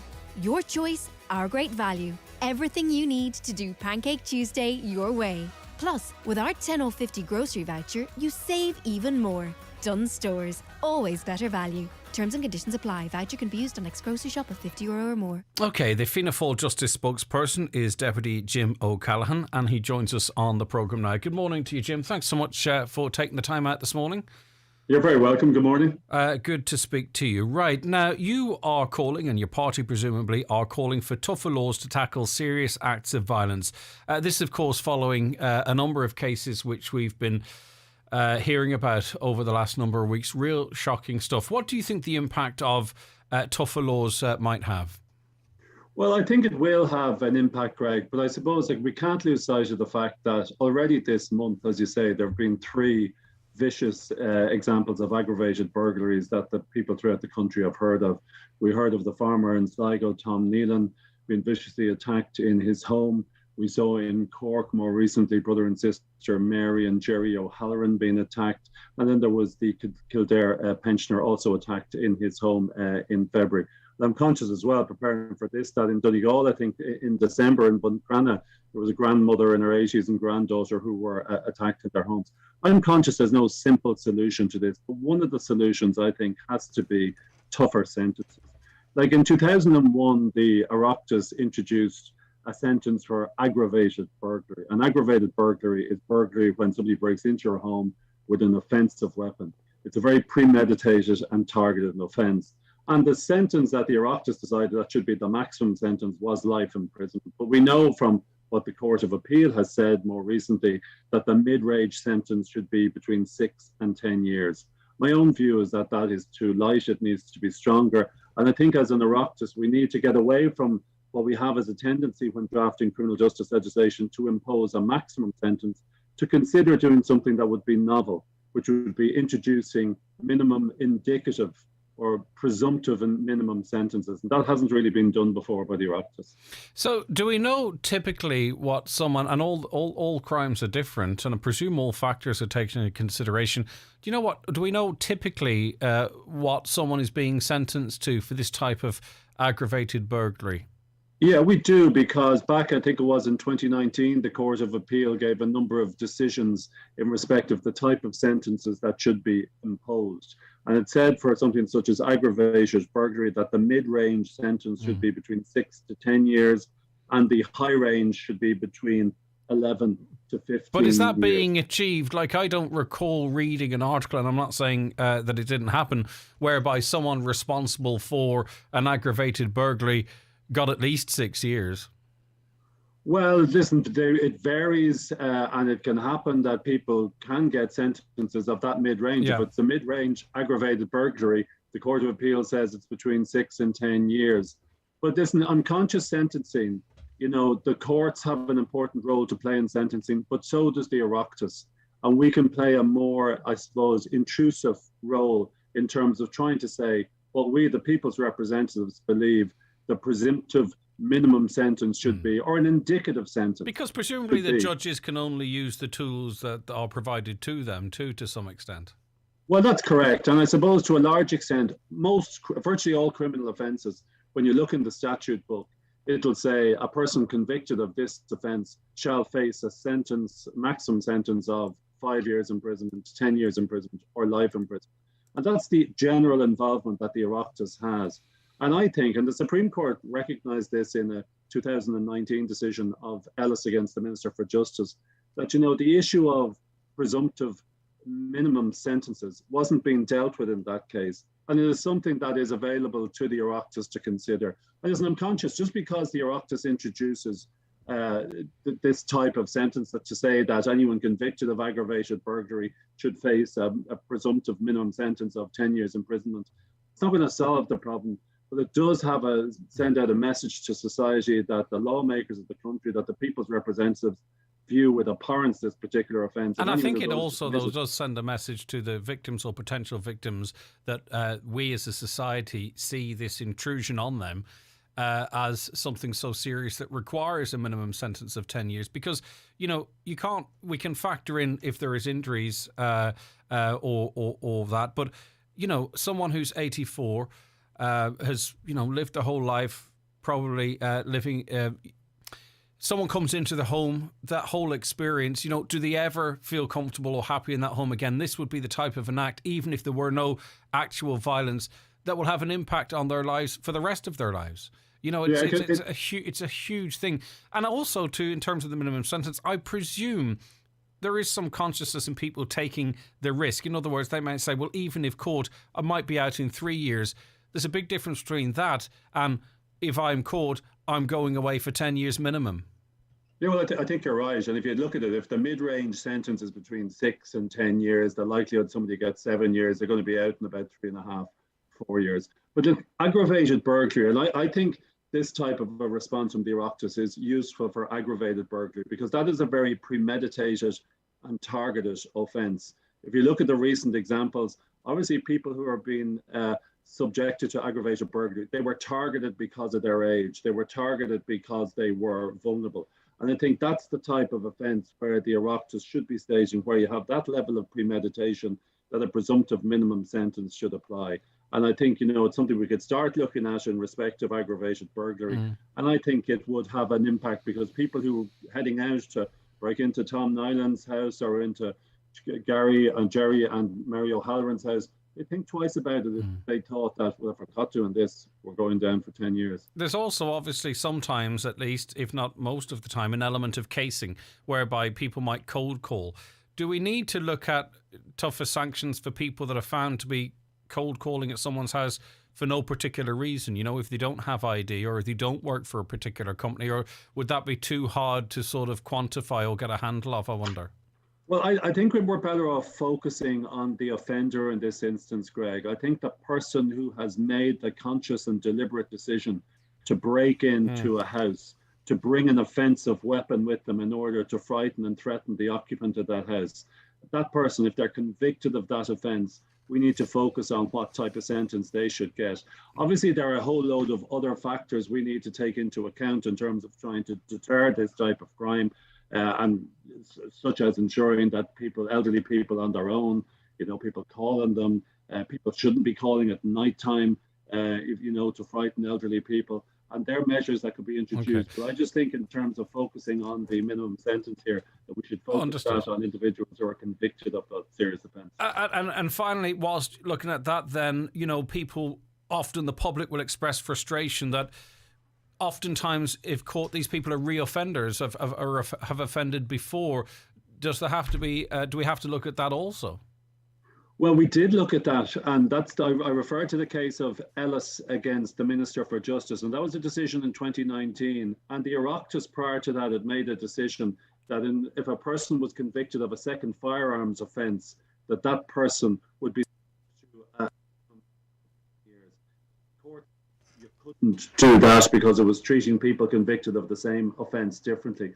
But one thing we do need to look at, Greg, is in respect of the whole issue of bail.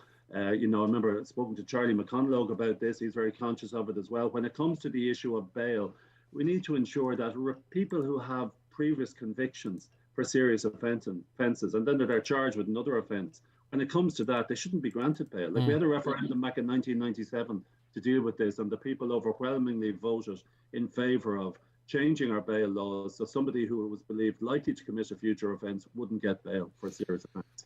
Of course, to bring someone before the courts, they have to be caught, and we need the Gardaí to do that. We need Gardaí to patrol as well, to try and discourage this type of activity. We've been speaking the last couple of days about one particular town in Donegal. Locals concerned there isn't a Garda presence there. There's no point me going into the details of that because I couldn't expect you to be across that. But I mean, from your party's perspective, and under your whilst in government in the past, we have seen a reduction in Garda numbers. There is a recruitment drive going on at the moment. But what do you believe now going forward, not looking backwards, needs to be done in terms of, the level of policing across our country and across rural border counties such as Donegal, where there are, some unique elements to policing here? Yeah, listen, I've been around at meetings throughout the country and I've listened to people. What they want to see is a greater Garda visibility. And obviously we have a large number of Gardaí. We'd always like to have more. But what we need to ensure is that the civilians who are hired within a Garda Síochána, that they're the ones doing the desk work. We do not want to have Gardaí behind desks or stuck in offices or stuck in Garda stations. What gives people a sense of confidence is if they see Gardaí on the streets, not only in the towns in Donegal, but throughout the country as well. And I think we must have a greater urge. There was the commissioner, when he came in, there was a noticeable increase of Gardaí on the streets. I think may have fallen off a bit. We need to get them back out on the streets because that presence deters criminals, but more importantly, it gives confidence to people, particularly people living in rural locations. All right, and very finally, just by coincidence, we were speaking to a former member of the Garda Reserve who found himself actually having to ring the station up to say, look, I'm available on Saturday night. I think we have about 450 across the entire country. I'm not sure how well or how often they are used. They're constrained by having to go out with a full member of Garda Síochána. I mean, there are a willing group of people out there that would come on in a community situation, and we see them used in other countries around the world. Do you believe there could be a stronger role for community Garda, and if so, how? Yeah, well, absolutely. Garda Reserve are, they were brought in, I think, at the beginning of this century. They're an important part of the protection we have against crime. They need to be used more. But they're not, because they're not utilised. They could be. I know, they need to be used more. But like, in fairness, the Oireachtas has passed the laws to create them. They're there. Unfortunately, the Gardaí don't seem to want. Well, we've just given the Commissioner an extension to his contract. I think that was agreed at Cabinet. Let's lobby him to say, why don't you make more use? Because successive commissioners don't seem to see the value of the Garda Reserve, Deputy.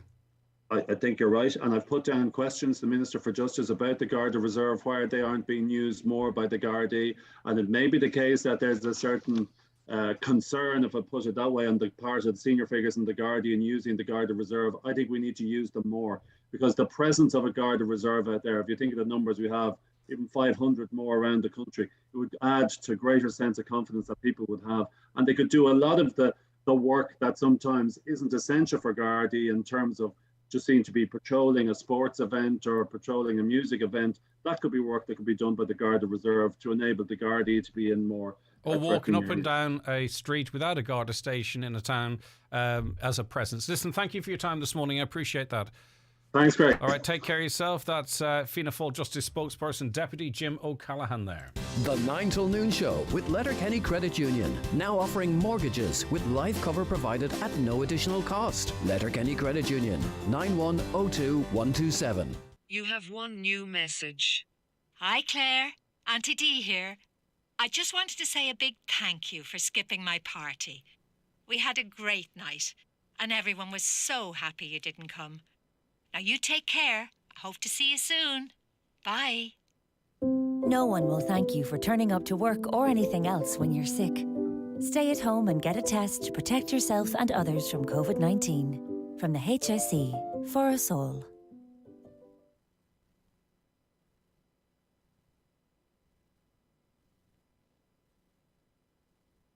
Hello, I'm David Foley, medical herbalist.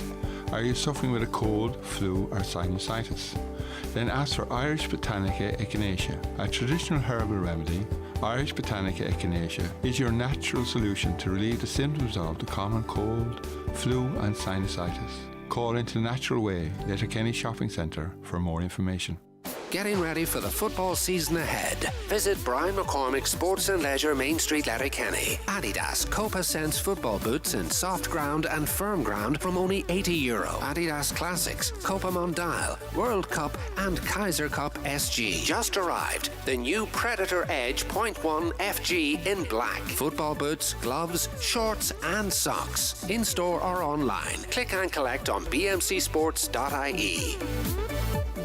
Cattle trade on fire as beef passes €5 a kilo. For more in this week's Farmers Journal, here's Paul Mooney. Factory feedlots drive March trade towards record prices. Supreme Court gives green light for Lambia cheese plant. We take a look at the measures in the new agri-environment scheme. Farmers with mica-affected sheds asked to come forward. And in Irish Country Living, we explore the rising cost of living and launch our new rural housing series. Plus, don't miss your free newspaper for young farmers, only inside this week's Irish Farmers Journal. On sale now. Milford Tiles, wood flooring and bathware. Milford Retail Park now open. Large range of wall and floor tiles on display and in stock. Over 70 different laminate floors to suit every pocket. Tilers and wood fitters available. New bathware showroom now open. Milford Tiles, wood flooring and bathware. 083 091 0707. Highland Radio Time Checks, brought to you by Letterkenny Shopping Centre, the centre of shopping in Donegal. Free parking and shopping all under one roof. Letterkenny Shopping Centre, bringing you the time at 10:32. Can you ask the Fianna Fáil TD Jim O'Callaghan on your show why so many Garda stations were closed, most in rural areas? Everyone, in fairness, in my opinion, would agree to a sentence to fit the crime. I did touch on the policing in rural Ireland with him. A caller says we need to have a zero tolerance for crime in this country, similar to America. This revolving door needs to stop. The person who is the victim lives with it for life. It's time we made these people do the same thing. Are you talking like the 3 strikes rule? Why have all these government politicians voted to allow the cuckoo funds to continue untaxed in this country? It's pulling the price of homes for people out of reach. And we're talking now the value of property, homes, getting close to, exceeding the Celtic title levels. Campaign to end mask wearing in schools is mainly media led. We've only heard a minority of parents, Pater Toby, Matty McGrath, and a hesitant Richard Boyd Barrett call for the end of mask wearing.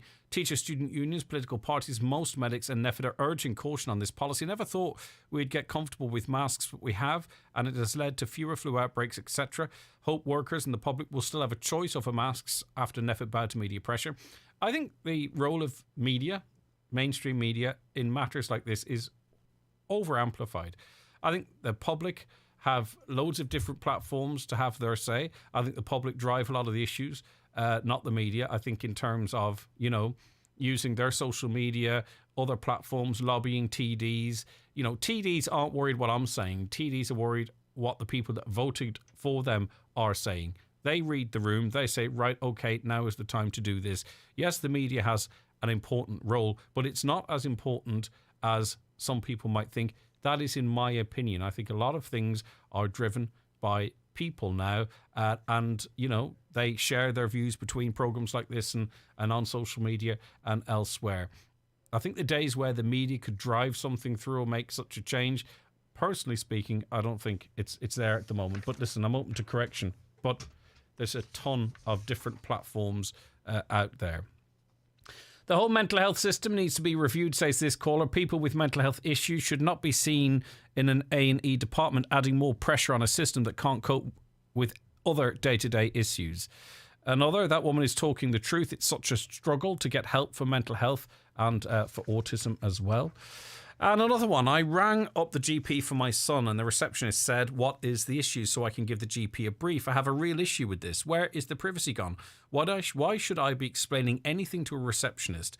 I was then asked to send a photo of the issue, and from that day I've had no follow-up. Why are GPs not seeing in-person people at the minute? Why is it still phone consultations?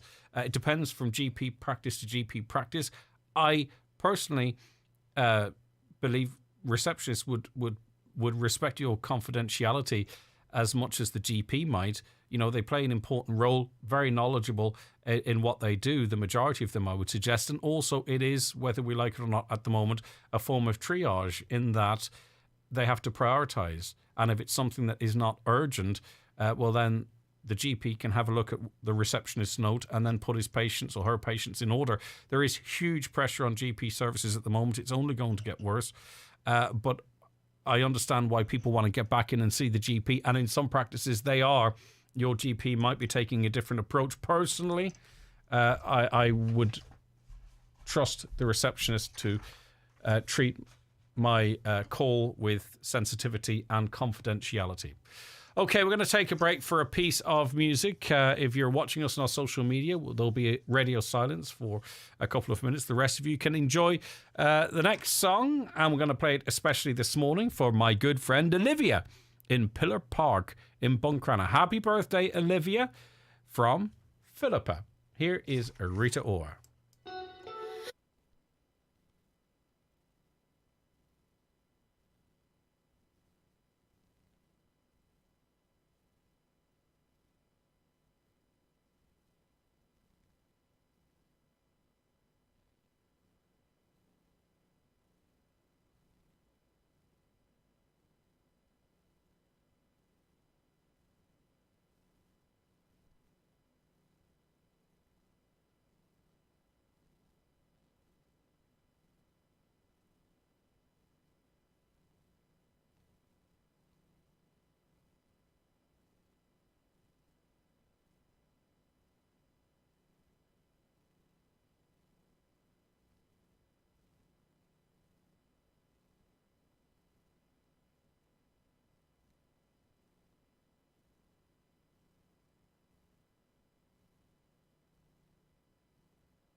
Okay, that is the sound of Rita Ora there, and Anywhere. Now, coming up after the break, we're going to be talking history with Dr. Joe. Always a very interesting item. We're going to be focusing on the Spanish Armada and its role. Everything about it, okay?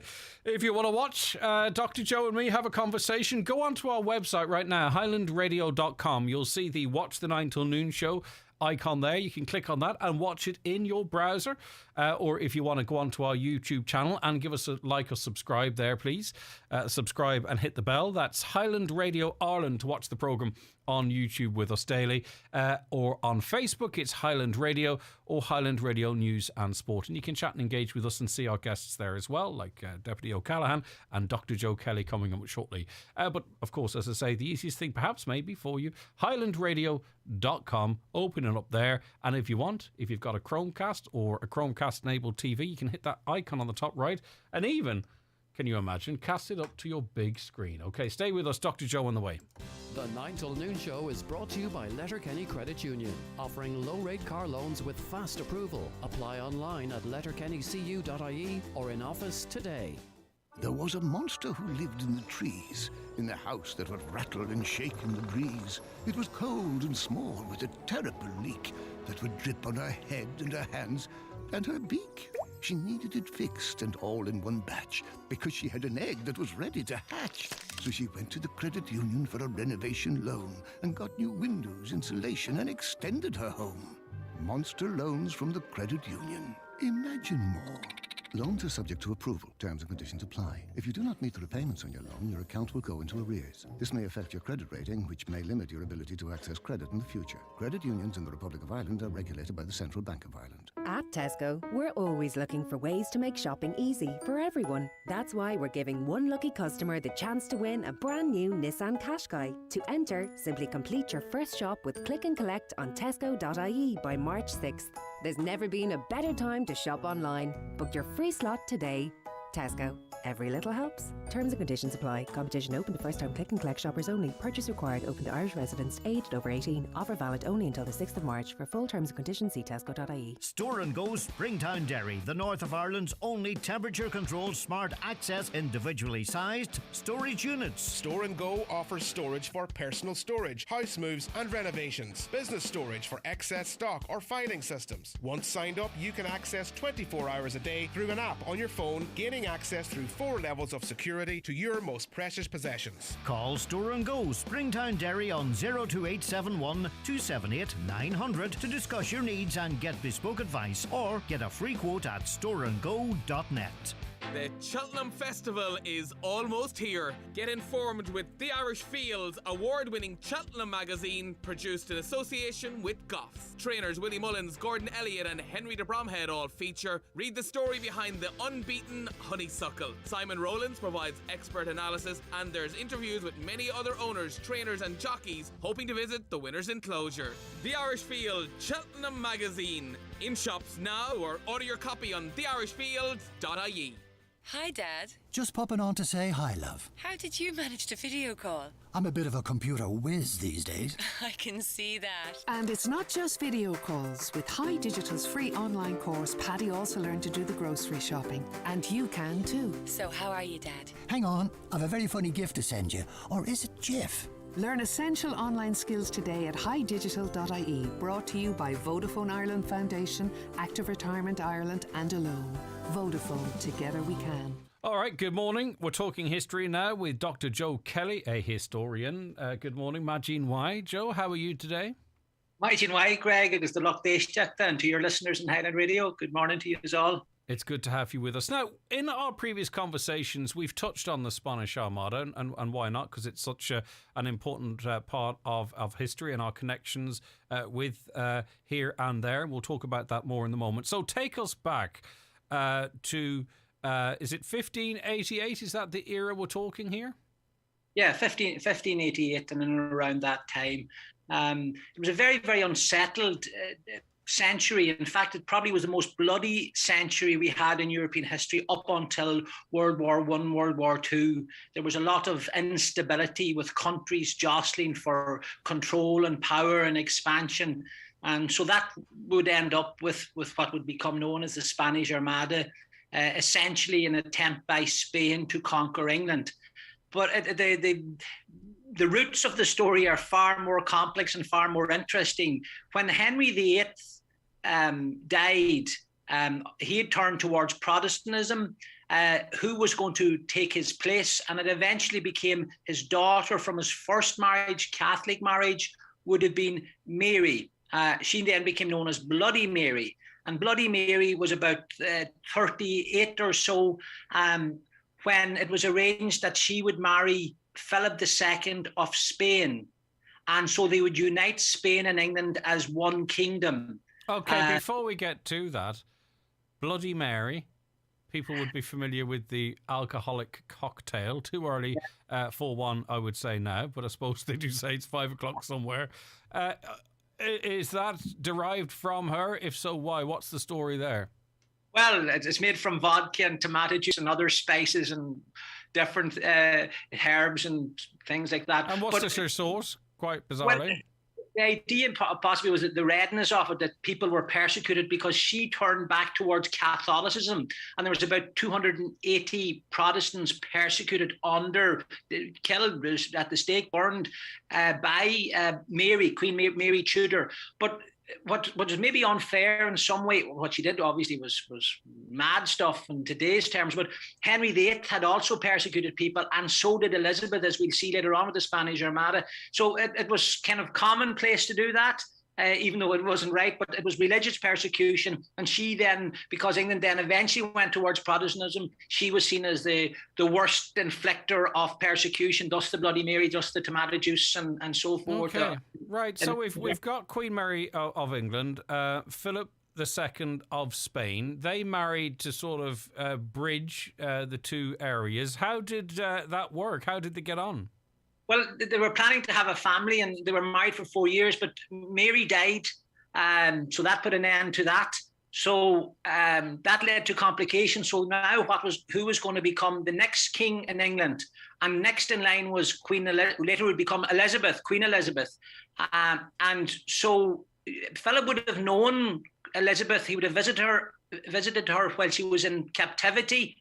Mary didn't execute her. Even though she was a Protestant and possibly a threat, she didn't. And so Elizabeth comes to the throne. And the question was then, was she going to go Catholic or was she going to go Protestant?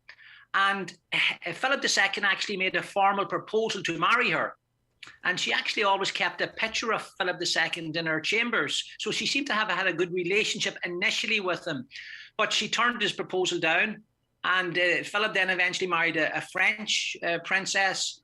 And thus, that was the end of the relationship there. He's back in Spain building his empire. And at that stage, Spain is the biggest empire in the world because it is South America. It has conquered lots of lands, a lot of wealth, a lot of gold, sailing and all those things. So eventually the relationship between Elizabeth and Philip began to sour from friendly hostility towards actually war. Elizabeth goes towards Protestantism, and also there are a number of things, but two things in particular. Spain held on to her own, what was known as Spanish Holland. The Netherlands was controlled by the Spanish. And there was a revolution there, and Elizabeth was helping the Protestant revolters there by sending over army and elements like that. So he wasn't happy with that. And also his boats that were laden with riches coming from the New World were being constantly attacked by English pirates, particularly Drake. And at this stage, England wouldn't have been a mighty, the Britannia rules the wave. They wouldn't have been a mighty ocean-faring nation. It is only subsequent to this that they emerge in the world of empire. So presumably any romantic involvement between Elizabeth and Philip II, I mean, this was a bad breakup. Well, in the sense that when she was going to be obviously going towards Protestantism, how could you marry a Catholic king with a Protestant queen? And then how would that work out? Would her subjects accept a Catholic king? It was all that. Too complicated. She blocked him. She blocked him off all social media in modern terms, and vice versa. But it went far beyond that. Before we move on, so you talked about. So I mean, we know this, but sometimes things are obvious. So when we have the likes of, Spanish being used in South America or Portugal or whatever, and the connections between these two places from one end of the world to the other, not literally, but almost metaphorically. These links date back to these times, presumably. Yeah, absolutely. And Yeah. sure, look, I just find that amazing, you know? The colonization of South America, like Brazil and the Portuguese, and then the rest of them, Argentina and so forth, are Spanish. And if you go to those countries, you'll see the Spanish influence in Portuguese, the buildings and the infrastructure, even the language for that matter. And you know, we talk about colonialism in our own country, 800 years of British rule, but Europe, other countries did the same in other countries. But it just amazes me that we live in history. We live, or the consequences of it, you know, now. It's not just something written in a book or something that circulates in your head. Right, okay, so obviously then relationships have broken down very much between the two parties, but presumably Britain and Spain more generally. There's a power struggle on. Is it this point now that the Armada is launched? What was it, or take us to the point where it is? Yeah, well, you've hit the nail on the head. At this point then, Philip, he was known as the El Rey Prudente, the prudent king, the wise king, or the sensible king. And he had a number of ideas what to do, maybe go and do a direct invasion of England, or what would he do? And the idea was a merge of two things, that he would send a massive fleet of about 130 ships to what was known as the Spanish Netherlands, and to meet the Duke of Parma's army there, ship them across to England, and then go and invade England. And they believed at the time, and rightly, their conclusions were correct, there were many Catholic supporters in England that were willing to help them, and that they would overthrow Elizabeth, and that would then make England he would insert himself as king. So the Armada was pivotal to all of this plan then, was it? Absolutely, yeah. And it came down from the north. In my head, I just imagined it sailing up from the south, but the Armada came down from the north. Well, yeah, for us in Donegal, yes, but where it started off was in Spain. They set off from Lisbon. Well, Spain and Portugal were one at the time. Set off from Lisbon, out they go. It actually took them 3 days to put out all the ships. There was that many of them. It was like they sailed in a crescent form. Unfortunately, many of the ships weren't suitable for the Atlantic Ocean. There were Mediterranean ships. Some ships were modified and decks put above them when the keel wasn't deep enough, different things like that. It was a badly designed fleet in many ways, and poorly laid out insofar as guns and ammunition. The English had smaller, lighter boats, which were more maneuverable than the Spanish. So the Spanish head off, and when they head out, the first thing is they meet a storm, and some of the ships are damaged, so they have to head back in again to the top of Spain, to Corona, and they restock and re-get their food and sort out their boats, and they head off again, and they're heading up. So it's July when they head up towards England. So they're heading in a crest form up towards England, the north of England, down along Southampton. And their plan was to land in Holland, collect the Spanish soldiers and ship them across. And at the same time, all these ships would defend any attack from English ships to ferry them across. And to put it mildly, it was a failure.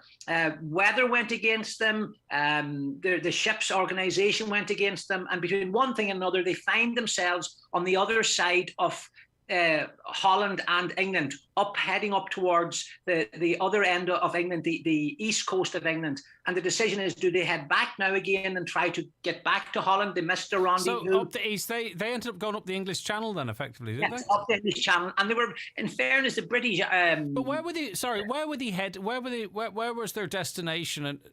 Holland. Holland. So why did... Okay, because I find this interesting. I want to know that... So did they intend to go up the east? Of course. Sorry, I'm confusing my west and east. Carry on, Joe. Carry on. Go ahead. No, they were going to head up towards the bottom of England, Southampton, along the coast of England, but heading in towards Holland. Understood. The 130 ships then would collect all the men. There was about 25,000 soldiers waiting in Holland. Wow. And they would ship them across, and these ships were a carrier service, but they were also a protection in case there would be attacks from British ships, so that they could land in and around the coast of England, the southern coast of England. That was the plan. But with sand dunes and with bad maps and with storms and one thing and another, they just failed. And as well, the English were very bright. They sent in phantom ships full of explosions and fires into the middle of these Spanish ships. and the Spanish ships then would have to scatter. Otherwise they'd be destroyed or whatever. So there was disorganization, and so they get to the other side of England, the east coast of England, and the Duke of Sedona decided, well, what am I going to do here? Do I head back down or do I go back to Spain? So he decided to head back to Spain. But the plan was then to go up around Scotland, down along the top of Ireland, round Donegal, and then sail south, then back to Spain. And of the 130 odd ships that set sail from Spain in May 1588, somewhere a region of 50 of them never returned. And how many of them didn't make the Netherlands? About 10 or 15 of them would have been destroyed. 1 or 2 were captured. But Okay. we believe that somewhere in the region of 28 ships were lost off the northwest coast of Ireland. And how many people would have been on those? Oh, there was about 30,000 men. What? Somewhere about 30,000 men. Yeah. It's estimated that about 5,600 men drowned off Ireland, and about 1,100 of men were also slain. So that's quite a lot of when you do history, it affects your spirit. And I have to say myself personally, when I was researching this and doing some reading on it lies very heavily on you to think that there was 5,600 men that were drowned off our coast. Right. So how many ships did you say sailed around the coast? About 130. Okay. And an estimated about between 28 and 30 were wrecked off Ireland. And that was all down to storms, was it? Well, yes, and a number of things. One is there was Spanish sickness. If you're on these ships, there was diseases, poor food, malnutrition, different things. So the men themselves had been weakened. They'd been in the water quite a long time sailing at this stage. They didn't plan to go up around England round. So their morale and their health were low. And then, unfortunately, and it was the worst of storms for 40 hours, it was a hurricane that beat these ships. And the same thing repeated then again 2 weeks later. Do you have 5 minutes? I have to take a break in the news, but I just want to pick up the story then of what's off our coast, what happened. Did anyone get back to Spain? What happened afterwards then in terms of you know yourself. Okay, there's a ton of stuff. Can you bear with me for 5 minutes? You can? Okay, fair play to you. That's Dr. Joe Kelly. We can't just leave that there. We have to pick up the story after 11. We'll take a quick break for the news and then the news, and then we're back with Dr. Joe Kelly. The 9 till noon show with Letterkenny Credit Union, now offering mortgages with life cover provided at no additional cost. Letterkenny Credit Union, 9102127. I practice mixology. It's like biology, only with more gin. Andy, bartender. I am a caffeine delivery technician. Sharon, barista. I use my experience to make yours better. Stanley, tourism experience manager. They've all been explaining their jobs in their own words on behalf of Northern Ireland's tourism and hospitality industries. Discover hundreds of amazing opportunities in tourism and hospitality right now when you search careerscope.uk.net/NI. Explain them any way you want. Small businesses often find it difficult to access the finance they need. Microfinance Ireland, the government-funded, not-for-profit lender, can help. We help businesses who've been unable to secure finance from banks or other lenders. We provide business loans up to €25,000 to businesses of less than 10 employees with a turnover of up to €2 million. For more information, visit microfinanceIreland.ie or talk to your local enterprise office. Microfinance Ireland, funding small businesses in times of recovery and opportunity.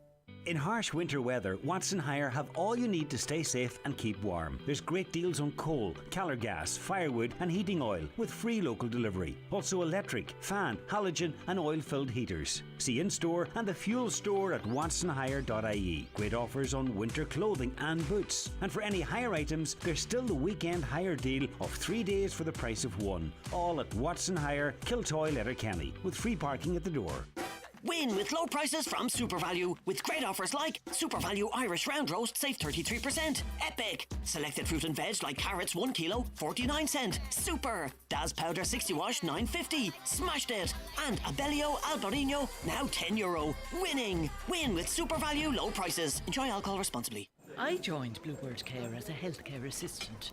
It's so rewarding that at 70, I'm still here. I love my job and it fits around my lifestyle. The training and support I received is superb. It doesn't feel like I'm working. Visit bluebirdcarecareers.ie to find out how you can join our expanding team of healthcare assistants. My only regret is that I didn't join sooner. This is not just a career in care, this is a career with Bluebird Care.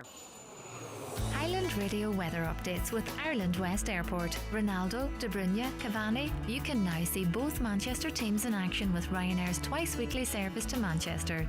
Ireland West Airport. You're flying.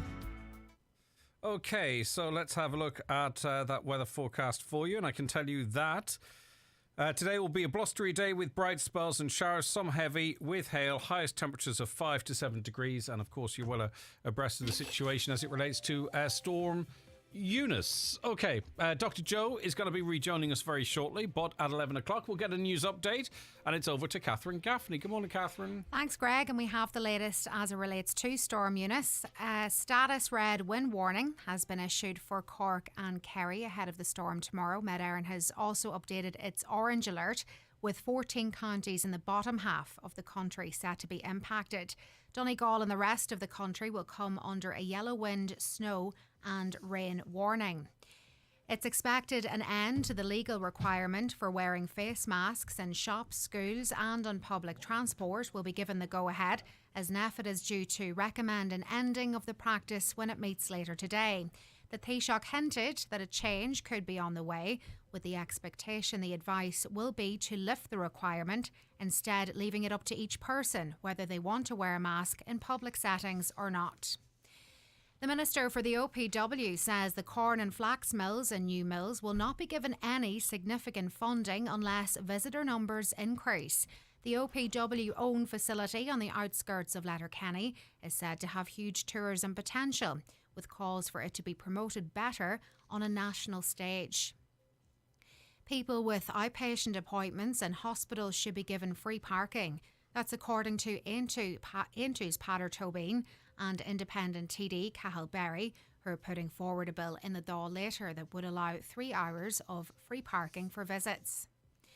A Donegal County Councillor is urging people to take part in a public consultation on how the board of Idiris na Gaeltachta should be selected.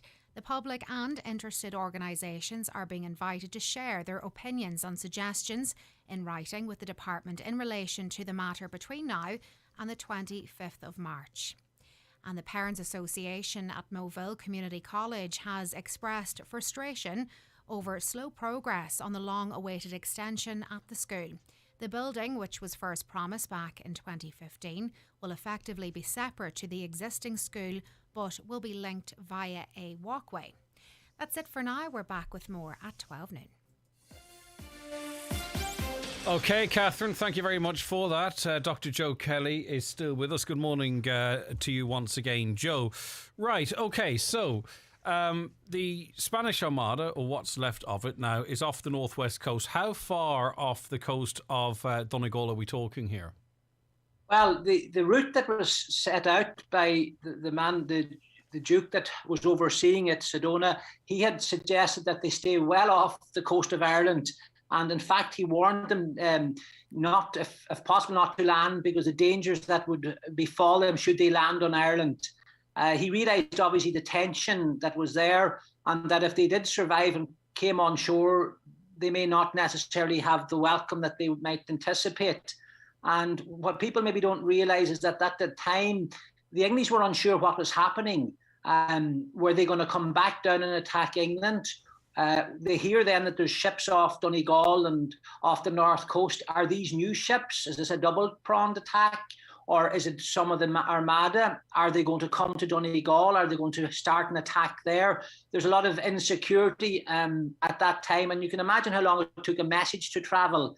There was no Instagram or Facebook, no text messaging. So they were very, very unsure. And there was only about 1,800 British soldiers in Ireland at that time.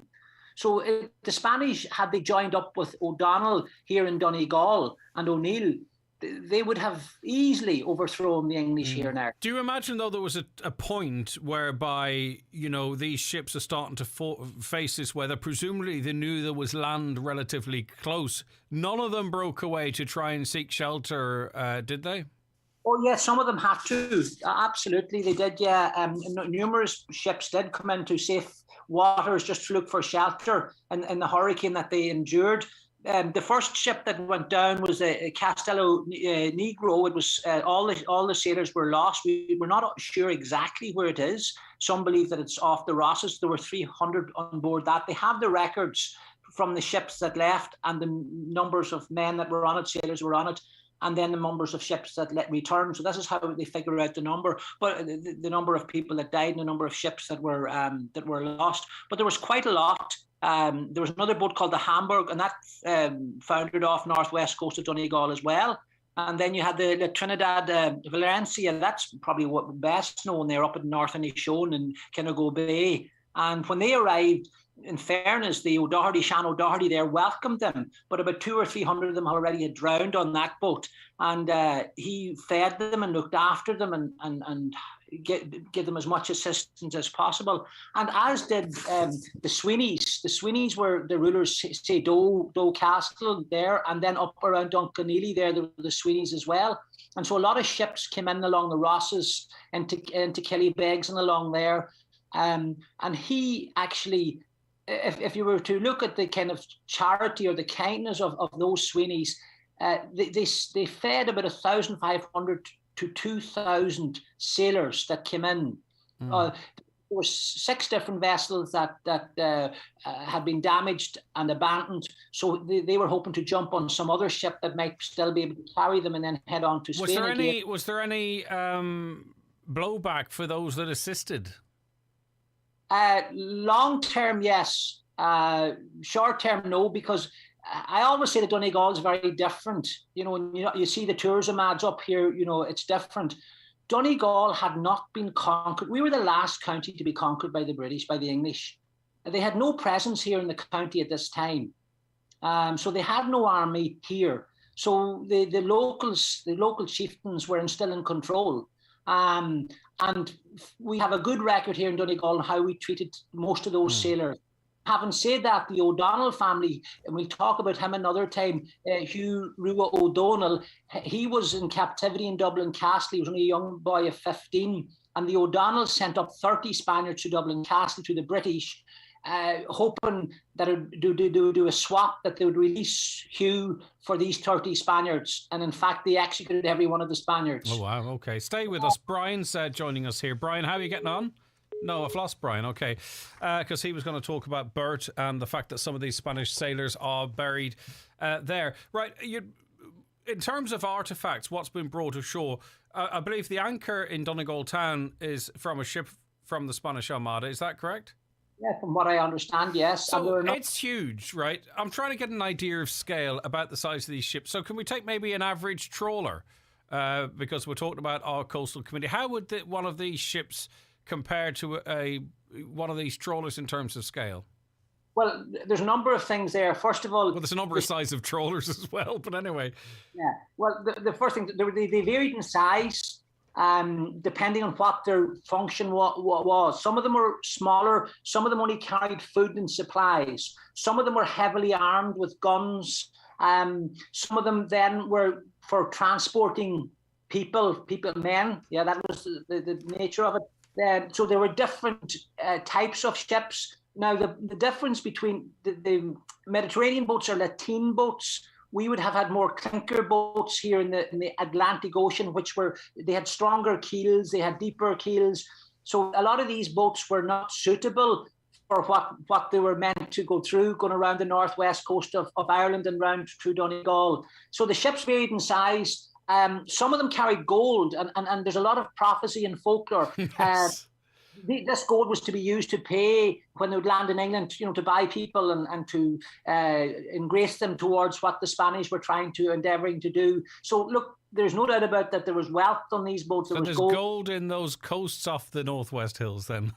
Absolutely. Yeah, and a lot of the prophecies, like and some of the books, like Colm Killa talked about the gold and the gold found that would make Northwest Donegal wealthy, and different other people then took this and wrote various books, like Seamus O'Grady wrote a beautiful book called Ban Rua de Gala, the red-haired O'Donnell woman, and the prophecy was that she would set the Rosses women free. Did, but it wasn't. The father used to take her walk on the beach every morning thinking that she would find the gold of the Armada. But the way she set the women free was that she was the first girl to go and work in the fishing and the herring gutting in Scotland. So then all the other girls left as well. So there was a freedom of women to move out of their area and come back for the first time with money. But okay, we're going to have to be a quick fire in some of these. How many ships actually made it back to Spain? About 120 of the 130, 150. Sorry, what am I saying? About 90. Sorry, made it back. My apologies. Okay. 50. No, sorry. There was 30 sunk off Donegal, and then about 20 million. So 50 off that. About 80 to 90 boats made it back. How did this play out for Philip? Because presumably it would have been seen as a disastrous operation. Yeah, it was, and he said, "Look, I sent my army." Against the Protestant religion and against the English. I didn't send them against the God and the seas and the waves created by God. So he spun it a bit. He spun it a bit, and he was very depressed afterwards. There's no doubt about that. Did he ever have another bite of the apple? Yes, he did. And it wasn't necessarily himself. It was a successor, Philip III. Maybe we'll talk about that. And you have Kinsale 1601, that they actually did consider then sending an army to Ireland to join up with the Irish and then to attack from Ireland towards England. That was the plan. But we'll talk again about that maybe some other. And just in terms of the impact of the Armada here, like, do we have place names or things that are different here because of those influences? Yes, of course. Like, I'm thinking of there in Crawley, for example, there's Tuber in España. It's believed that 11 ships parked up off Gweedore there, and they came up into where now is called the Ramper, and they set up a forge to fix the ships. They set up a hospital for the sick men, and there's a well there called Tuber in España. And they stayed in Ironmore for a week. One of the ships stayed in Ironmore for a week. As I said to you, up in Duncanneely there, they lodged at the McSweeney's Castle there, about 1,500 of them. So there's different places there associated with them. And you talked about the anchors, and there's various artifacts have been found over the years. There's lots and lots of stories and lots of folk. Is there any people living in Donegal now of Spanish ancestry? Did any of them stay here? Say, you know what, I like it around here. The ladies are beautiful. Did any of them opt to stay? Not perhaps nervous to get back into the ships again, not knowing what fate might await them. Yeah, well, it's believed that some of them did. And if you look at the 1937 folklore collection that were gathered by the children, they talk about certain families having very dark skin and black hair, and that these were people that belonged to the Spanish Armada descendants. And yes, some did stay. They stayed in Ironmore for a week, so God knows what happened in Ironmore. No, we're not good at that. Well, this caller says they knew a family called the Galanaz who could trace their ancestry back to the Spanish Armada. Well, there's a lovely diary kept by Francisco de Seller. If anybody's ever interested in it, is available there. He survived a very, very interesting story. And he wrote his story. Took him a number of years to get back to Spain and kept a diary. And when he got back then, his diary was lost for some years, but it's been published since. And it tells his whole experience of what happened to him. But one of the things that lies heavily on me is when they came into Sligo, the English army were waiting for them there. And as these half-drowned, half-dead men came in, they just slaughtered them. Just executed them there and then. And this sounds like a terribly crude question after what you've just outlined. But do we, is there an opportunity, or do we emphasize enough our connections, that historical connection with Spain, maybe even, as an advantage to us by way of tourism? I'm not fully aware if there is much going on in that regard. Could we be doing more in that regard to maybe have more Spanish people coming here than in the other direction? Well, very interesting, because a year after the wrecking of the Armada in 1588, wealthy widows of some of the men on board, they would have been noble men. They had a ship, and they came to Ireland and came to Donegal and visited the different places. No way. Yeah. And like you could imagine where the bodies, when they were being washed in here in Donegal, like they stacked them up where they would stack the seaweed normally. And I don't know what happened, but how are they buried? Well, apparently there's some of them are at least some are buried in Burt, according to the listener who we didn't get an opportunity to speak to, but we might touch on that again. We could talk all day, and I think people could listen all day, but we've other guests lined up. Tourism potential. Absolutely. I mean, I'm very proud of my county, and sure aren't we all? And there's numerous ways we could explore and develop this. And in fairness, our Donegal County Council does a terrible lot of brilliant things. And it's a space maybe that we could be thinking more of with the Wild Atlantic Way. We talk about Columcille and doing the Schlie Columcille. Maybe we could have the Spanish Armada way, where you could have a route following where the ships went, or where they... There's a lot of folklore, but unfortunately... Because we saw something similar with the Flight of the Earls. I think we did see some routes being followed.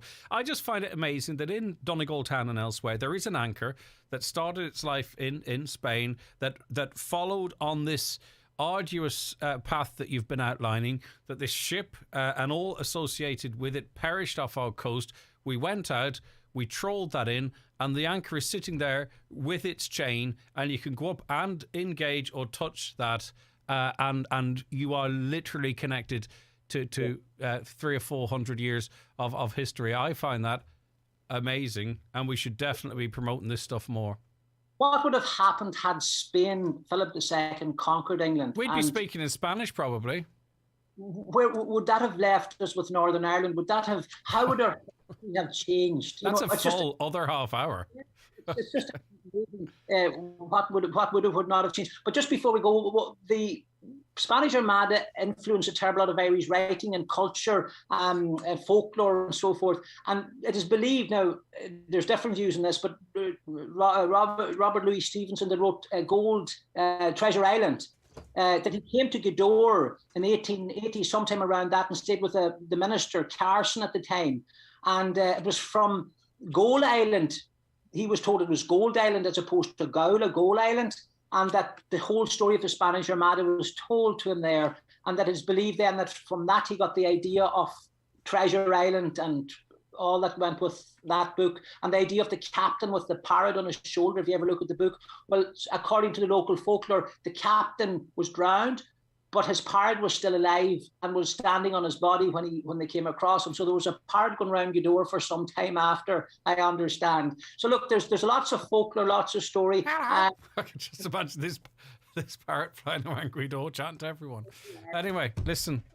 You see, that's the problem. You drop a morsel there, we could go on for another 20 minutes. Thanks, Dr. Joe. Appreciate it greatly. Okay, that was Talking History with Dr. Joe Kelly. Fascinating stuff. I hope you agree. The 9 till noon show with Letterkenny Credit Union. Now offering MyCU current account and debit MasterCard. Bringing full banking features. Delivered with the same local, trustworthy service of your credit union. This Friday, the 9 to Noon Show will broadcast live from Rush Fitness in Letterkenny to celebrate the opening of their brand new state-of-the-art personal training studios. The team at Rush Fitness have an action-packed launch day in store as they prepare to launch Donegal's first boutique-style personal training suite. That's this Friday from 9 to noon, live from Rush Fitness, Lisnenan, Letterkenny. Nutrius Milk Replacer range, which includes NutriStart and NutriStart Plus, offers the best start to your calves this spring season. With 23% and 25% crude proteins, ideal for calf to beef and heifer rearing systems. Give your calves the best possible start. Available at your local Homeland store. Visit nutrius.ie for full nutritional information. Electric Ireland customers don't need to do a thing to get Ireland's lowest standard unit rate. That's nothing. Zip? Zero. Because they're already on it. Electric Ireland. We're brighter together. Estimated annual bill €1,274 based on 24-hour residential electricity credit meter standard unit rates, including PSO levy and VAT. Published provider rates at 1st of January 2022, subject to change. For comparison, see electricireland.ie/lowest unit rate. T's and C's apply. See electricireland.ie. The good times are back. The highly acclaimed Joe Dolan Show Remembering Joe is back in Letterkenny for one night only. And what a party it will be. St. Patrick's Night, Thursday, March 17th, eve of the bank holiday at the Clanry Hotel. The spectacular show starring brother Ben Dolan, nephews Adrian and Ray, niece Sandra, Karen Carroll, plus the original Joe Dolan Band will have you rocking and rolling in the aisles at the Clanry. Celebrate our national holiday in style. Tickets now available at the Clanry Hotel, 07491243369. Remember, there's no show like a Joe show. Always a sellout. Book now. At Aldi, we're committed to being fairer, greener, healthier. Fairer by raising €1 million for Bernardo's, because no child should be left behind. Greener, we aim to halve our plastic packaging by 2025. Healthier, by providing fresh fruit and veg at amazing prices. Yes, that includes your favourites, kids, sprouts and spinach. Change doesn't happen overnight, but at Aldi, we're working hard to get better every day. See aldi.ie for details. Relax and unwind in the newly refurbished Radisson Blu Hotel Letterkenny, where all 114 guest rooms and suites have undergone a complete luxury upgrade. Get back on track with a visit to the health club. Monthly membership deals available from only €32 per month. Drop in and visit the newly refurbished Radisson Blu Letterkenny today. Hey you. You're going to be brilliant today. See, everyone needs a boost these days. And it couldn't be easier to get one. Everyone aged 16 and over can book a booster appointment for their COVID-19 vaccine. It'll reduce your chances of being seriously ill. And you can book a time and day that suits you at hse.ie. Your appointment will need to be 3 months since your last vaccine.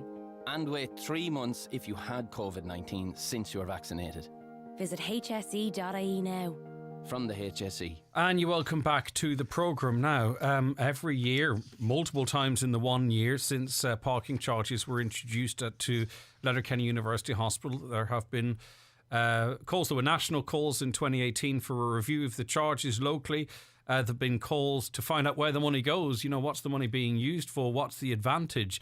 And so on and so forth. The conversation is happening again on a national level. I think in terms of the impact on patients, Letterkenny University Hospital fares okay compared to some other hospitals, the likes of Galway, that others, that people from this area would actually visit. But anyway, the leader of Aintu, Deputy Peadar Tobin, do you want them done away with? Firstly, good morning to you. Do you want them done away with altogether? I would like them done away with altogether if possible, but there is a difficulty in that. I don't think we'll be able to achieve that. We're finding it a bit of resistance from the government, even in the plan that we have. And the plan that Aintu has is that a person who is an outpatient of a hospital would have free car parking charges in that hospital for 3 hours every time that they visit. And the reason that we want that is because obviously, you know, a serious illness like cancer, heart disease, stroke, or mental health, these are life-changing diagnoses, both for the patient and for the families. But what people probably don't realize is that there's a massive economic cost to those illnesses too. So the Irish Cancer Society has estimated that at least €800 extra costs are faced by these patients, you know, in things like, you know, travel up and down to hospitals, hotel overnights, B&B overnights, even childminding costs, for example. And also, there's a double whammy because people who have these diagnoses are also faced with a serious reduction in income. So, you know, the Irish Cancer Society reckons that on average, a cancer patient will have a reduction of income of about €1,400 a month. So in real terms, it's about €2,200 worse off because of that particular diagnosis. And we think that it's just illogical that these patients who are suffering health-wise and financially are being asked to pay high car parking charges in hospitals on a regular basis. So they're going back and forth for chemotherapy and radiotherapy as an outpatient. And, you know, that can add up to 60 quid a month. 60 quid a month is 700 quid a year. And what we're seeing then is that this is a tax on illness. And we in Aintu believe that, you know, the health service, the public health service, should be paid for on the basis of of income tax. Because income tax identifies those who can afford to pay and those who can't afford to pay. It's a more nuanced, it's a more targeted way of those who can pay, that do pay, and those that are least able to pay or their circumstances change more drastically, they don't have to. And as I say, it's more nuanced. It's really it's fairer. It's much fairer. It's much more. It's a better understanding of people's abilities to pay. So this particular bill as well, it's a cautious bill, as you say yourself. It doesn't throw the door wide open. And the reason we didn't do that is because we figured the department wouldn't allow that. Secondly, there's an issue of what they call car park management. So if you give free car parking charges to everybody in hospitals, there's a danger that people will park their car. It's not a danger, it's a reality, because that was, part of the argument for introducing them. Remarkably, people were parking the car in the hospital car park, heading to work or heading shopping or whatever. Exactly. And therefore, those who really needed them wouldn't be able to access those car parks at all. Now, there's a political difficulty here. The former Minister for Health, Simon Harris, announced a review into this in 2018, as you said yourself. But believe it or not, that review has never even been published by the government here 4 years later. Every single political party, from Sinn Féin, Fianna Fáil, Fine Gael, Labour, had this plan in their manifestos in the general election. But unfortunately, none of them have acted upon it. And this is despite, and in fairness to, councillors, for example, on regional health forums, do raise this on a regular basis. But obviously at that level, it can't affect change of all political. So I think the councillors on the ground realised the problem with this. We just need it to be addressed nationally. Now, what does it mean when the government says it won't reject the bill? That sounds like, well, it's just going to sail through those two houses and everything will be changed in a short matter of weeks. Unfortunately, our system doesn't quite work like that. No, you're right, unfortunately. What happens in Irish politics, on a regular basis, is a way for the government to say no is for them to say yes and then just ignore it. So I would often see here in the Dáil where ministers and government TDs go out to the front gates with campaigns, put their arms around them, smile for the cameras, stand behind the banners, and then go back into the Dáil. That's a very, very cynical attitude you have there. Unfortunately, that's the way the political system works. It's a little bit like, yes, Prime Minister, unfortunately. And the thing about this too, I don't know why anyone would resist it, because we're talking about 12 million euro that's being gathered here. In terms of multiple years, that's not an awful far lot off where the HSE spends on debt collection for cancer patients. Especially with what the spending we've seen in the last couple of years. The amount of stress and anxiety this causes, 12 million, it's nothing. It should be done away with forthwith. Why would anyone resist this amount in the black hole money pit that is the HSE? Absolutely. So the 21 billion euros expenditure, this is the drop in the ocean in that term. But it is, on the flip side, it's 60,000 euros a day in charges from people who can least afford it. So it's a significant chunk of their income. And in reality, the government needs to just bite the bullet at this. It needs to accept the Aim to bill, not just let it to languish in the legislative process for a number of years, but to actually run with it and push it through. Now, some might say car parks in hospitals, we've talked about the policing that you talked about, but extensions were able to be bought because this money was able to be used to extend car parks and offer better facilities. Whilst that sounds like a good argument on the face of it, you're saying, especially with the budget the health service is given, would you say that we shouldn't have to rely on further taxing on cancer patients to build car park extensions? We should be doing that through general taxation. Yeah, listen, there's no doubt that this was created by most hospitals to fill the funding gaps that they were experiencing from central government. But this, if you look at agency staff in hospitals, agency staff are staff that are not paid directly from hospitals, but their wages are far higher than the general staff, which costs the HSE millions of euros on an annual basis. If you looked at the HSE hasn't still got in place a proper IT system where each patient has a number, where people are running around with files, physical files on each patient, where taxis are going from hospital to hospital with physical files. There's about 10 different areas that we could sit down and identify efficiencies and money savings elements within the HSC. Look, you don't charge patients rent for sitting in the ED seat to pay someone to clean ED. That would be so it's the kind of the same model, but outside.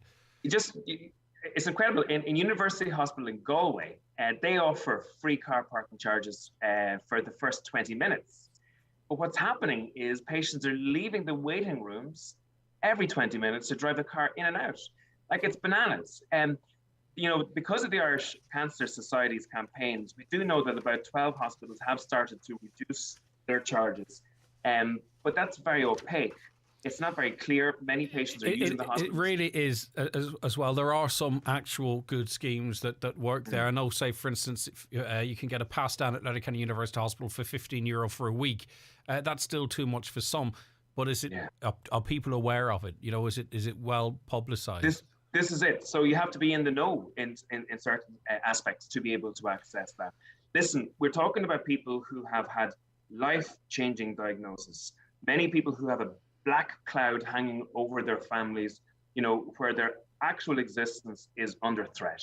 And we're asking these people who have suffered this massive blow to their lives and the financial blow that goes with it, we're asking them to shell out again at the car on the way out on the car park.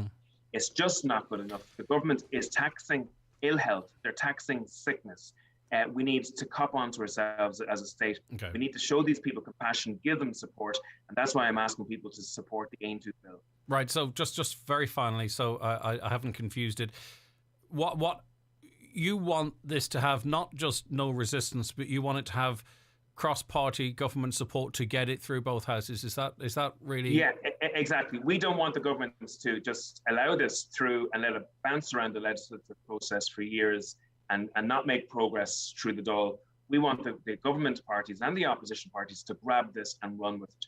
One of the best ways to do that is just for people, who feel strongly about this issue, to get onto the local councillors, get onto the local TDs, and say that demands that those political parties support the Ain 2 bill in this circumstance. Okay.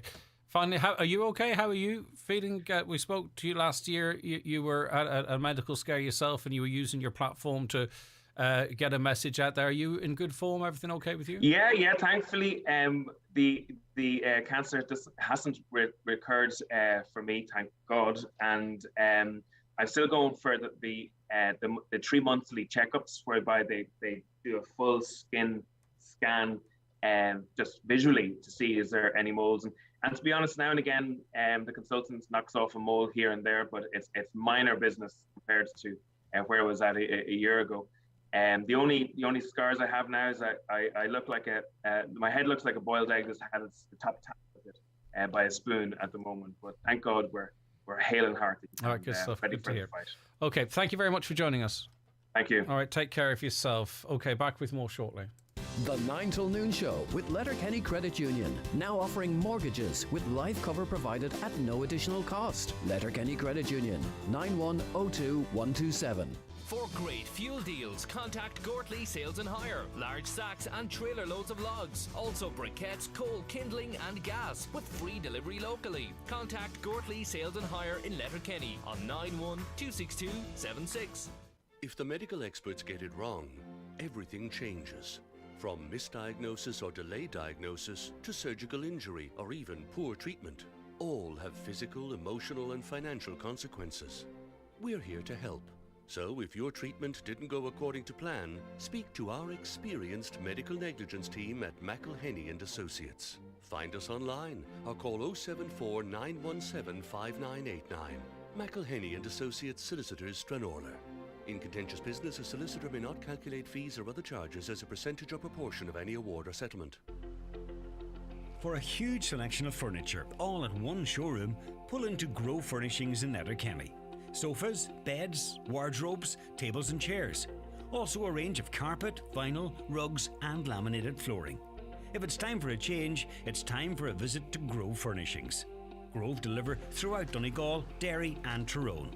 Be inspired at Grove Furnishings Kiltoy Road, Letterkenny. It was a sunny morning, Dad said. He'd been to Mass. There was talk about the march, whether it would go ahead or not. The priest had told him to be careful and to keep an eye on the young fellas. I was 22. First tour. We was edgy. We was told to expect trouble. You were the trouble. We were. Ready for anything, that was us. They don't train you how to deal with when you come back home. Some didn't get to come back home. An incident with Dave Cotter. A new play about Bloody Sunday at the Ballard Theatre, 23rd, 24th of February. The Cheltenham Festival is almost here. Get informed with The Irish Fields, award-winning Cheltenham magazine produced in association with Goffs. Trainers Willie Mullins, Gordon Elliott and Henry de Bromhead all feature. Read the story behind the unbeaten honeysuckle. Simon Rowlands provides expert analysis, and there's interviews with many other owners, trainers and jockeys hoping to visit the winner's enclosure. The Irish Field, Cheltenham magazine. In shops now or order your copy on theirishfields.ie. Highland Radio Time Checks, brought to you by Letterkenny Shopping Centre, the centre of shopping in Donegal. Free parking and shopping all under one roof. Letterkenny Shopping Centre, bringing you the time at 11:35, and onto the programme we welcome Mary Lane, part of the campaign to get Educate Together second level school provided for Letterkenny. Good morning to you, Mary. Thanks for joining us. Good morning, Greg. How are you? Good to have you with us. Right, so what is the process for the establishment of an Educate Together second level school? Well, do you know this? That is a very good question, and that is a question that we still need to get the right answer for. If I can sort of give a bit of background as a way to what is happening, has happened. Really, this has kicked off within the last week or so. There were a group of parents. We started back at the parent and toddler groups after COVID. Loads of us, mummies and daddies, we hadn't seen each other since before COVID.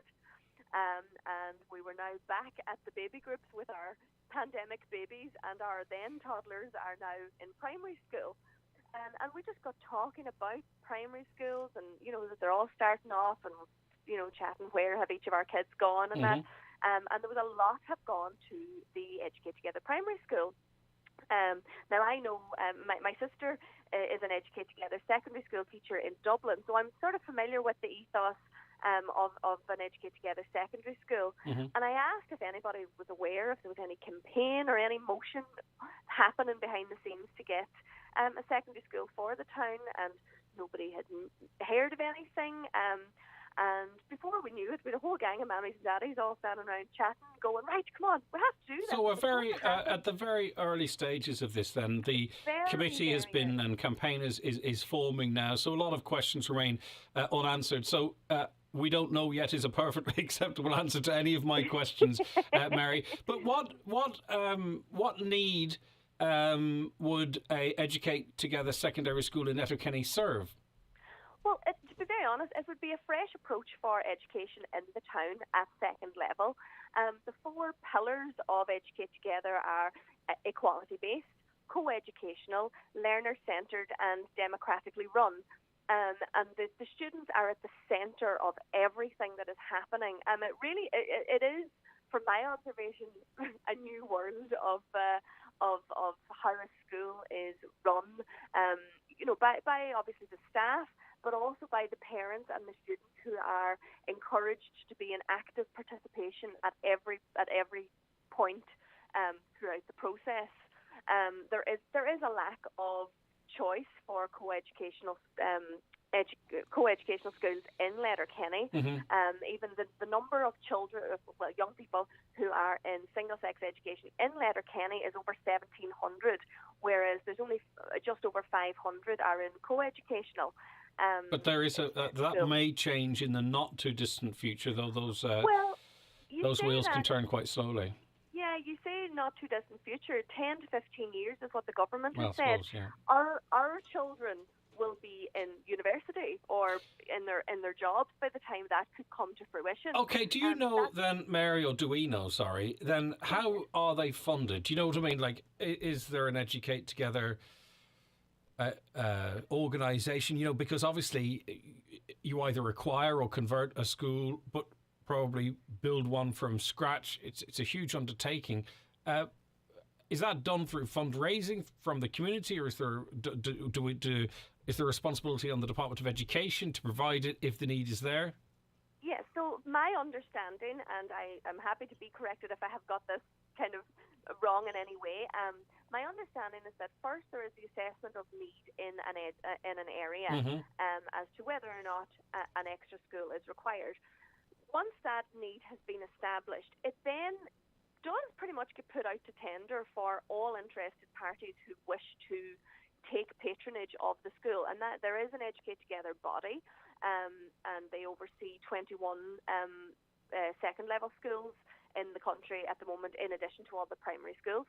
And basically all interested parties, be it the Gael School movement, be it Catholic Church, be it any other denomination or body or VEC, or sorry, ETB, that wishes to take patronage of a school, then they basically put across their case, and it is, to my knowledge, the Department of Education that makes the final decision on who gets the patronage.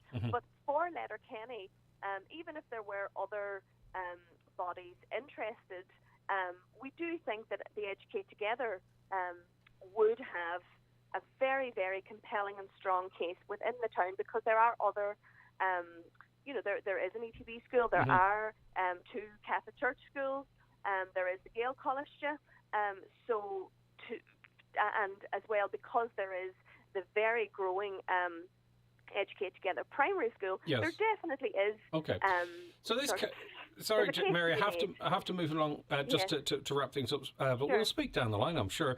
It's obviously is a campaign that's, as by your description, has started very organically. But there are people listening that say, right, I didn't know this was even a thing. I want to get involved in that. How do people get involved, get more information on the campaign? It's very early days, as we said, from the get-go. So how do anyone interested, how do they get more information or get involved or offer expertise or whatever it might be, Mary? Yeah, sure. Well, we've set up a Facebook page. So it would be facebook.com/ETSS for Letterkenny. We've also a website has just started. There's not much on it as yet, but hopefully that will grow, and it's etssforletterkenny.ie. We are keen to hear, particularly from people from families who are currently opting to leave Letterkenny. We know that there are buses of kids who go to Raphoe, Milford, and other places in search of particularly co-educational and multi-denominational education. So we'd really love to hear people's stories, why they've chosen to go elsewhere, as well as new people to the town. We want to hear, we will be doing all sorts of different surveys and things as time goes on. Those will all be published on our website and Facebook page. So that there will be an awful lot of consultation, I would imagine, that will go ahead as to form part of this. So you can check out ETSS for Letterkenny on Facebook and get the links to the website and all from there. Thanks for that, Mary. No problem at all. Bye-bye. Take care. Mary Lane, part of a new campaign to get Educate Together second level school for Letterkenny. The 9 till noon show is brought to you by Letterkenny Credit Union, offering low-rate car loans with fast approval. Apply online at letterkennycu.ie or in office today. Homeland Fuel offers, keeping you warm for less. 40 kg premium doubles or easy flame coal, buy 10 bags, get one free. Hardwood logs, 2 bags for €10. Flow gas, £25 gas cylinder, only €27.99. Shop in-store or online at homeland.ie. As you start rediscovering Northern Ireland again, we want you to explore with confidence. That's why we've introduced the We're Good to Go industry standard for tourism and hospitality businesses. So you know they've agreed to follow COVID-19 safety guidelines, like social distancing, following the recommended cleaning processes and undergoing spot checks, so you can enjoy your break to the full. Look out for the safety symbol for businesses that are good to go. Northern Ireland, we're good to go. Brought to you by Tourism Northern Ireland in partnership with UK national tourism bodies. If the medical experts get it wrong, everything changes. From misdiagnosis or delayed diagnosis to surgical injury or even poor treatment. All have physical, emotional and financial consequences. We're here to help. So if your treatment didn't go according to plan, speak to our experienced medical negligence team at McElhenney & Associates. Find us online or call 074 917 5989. McElhenney and Associates Solicitors, Stranorlar. In contentious business, a solicitor may not calculate fees or other charges as a percentage or proportion of any award or settlement. Save up to 25% on your shopping at Kelly Centre in Letterkenny. In store, you'll find a huge range of great tasting, own brand products, fresh produce, including fresh meat and frozen foods, along with all your day-to-day needs. Say yes to savings every day at Kelly Centre, Mountaintop, Letterkenny. Whatever the weather, night or day, Letterkenny Driving Range is open to 10 p.m. daily. Are you a beginner or thinking of taking up golf? Our bays allow you to practice the good and not so good shots for as little as €3. Practice makes perfect at Letterkenny Driving Range, open 7 days. Find us on Facebook. Cattle trade on fire as beef passes €5 a kilo. For more in this week's Farmers Journal, here's Paul Mooney. Factory feedlots drive our trade towards record prices. Supreme Court gives green light for Glanbia cheese plant. We take a look at the measures in the new agri-environment scheme. Farmers with mica-affected sheds asked to come forward. And in Irish Country Living, we explore the rising cost of living and launch our new rural housing series. Plus, don't miss your free newspaper for young farmers, only inside this week's Irish Farmers Journal. On sale now. Okay, you're very welcome back to the programme. Now, you'll remember the story last year, wouldn't you, of a number of defibrillators being tampered with. Pads were being taken from them, old pads being left in their place, which meant they were not available in the event of an emergency. Regularly in this programme, we talk about life rings being tossed off bridges, disappearing, and all that type of thing. So obviously those who feel it's who feel inclined to do so don't feel that it is, they're going to get a decent punishment for what could effectively cost another person their life. Well, Senator Robbie Gallagher joins us on the programme now. You want, Senator, good morning to you, by the way. Good morning, Greg, and thank you for having me on. No, thank you for joining us. You want higher penalties, heftier penalties for people found to be interfering with the likes of defibs or lifebuoys. Just as a question, is it a specific offence to deal with life-saving or to tamper with life-saving equipment, I wonder? Well, Greg, currently it's not a specific offence, and that's what we are trying to do here in relation to this piece of legislation. Currently, offences of this nature are dealt with under the Criminal Damages Act 1991, which would be the equivalent of somebody, for example, maybe breaking a park bench or writing graffiti on a wall, something minor like that. And I think you summed it up perfectly in your introduction there. This is much, much more serious. And back in 2017, myself and Senator Dermot Wilson and then Senator Keith Swanick, a GP from Mayo, introduced a piece of legislation called the Life Saving Equipment Bill. And basically, its main focus was to introduce a specific offence for anyone that would, say, interfere with or damage or remove any piece of life-saving equipment. And that, as you outlined yourself, could be a defibrillator, it could be a life buoy, or it could be a light ring. So that's what we're hoping for here, that basically we feel that it's up to legislators to put up the legislation.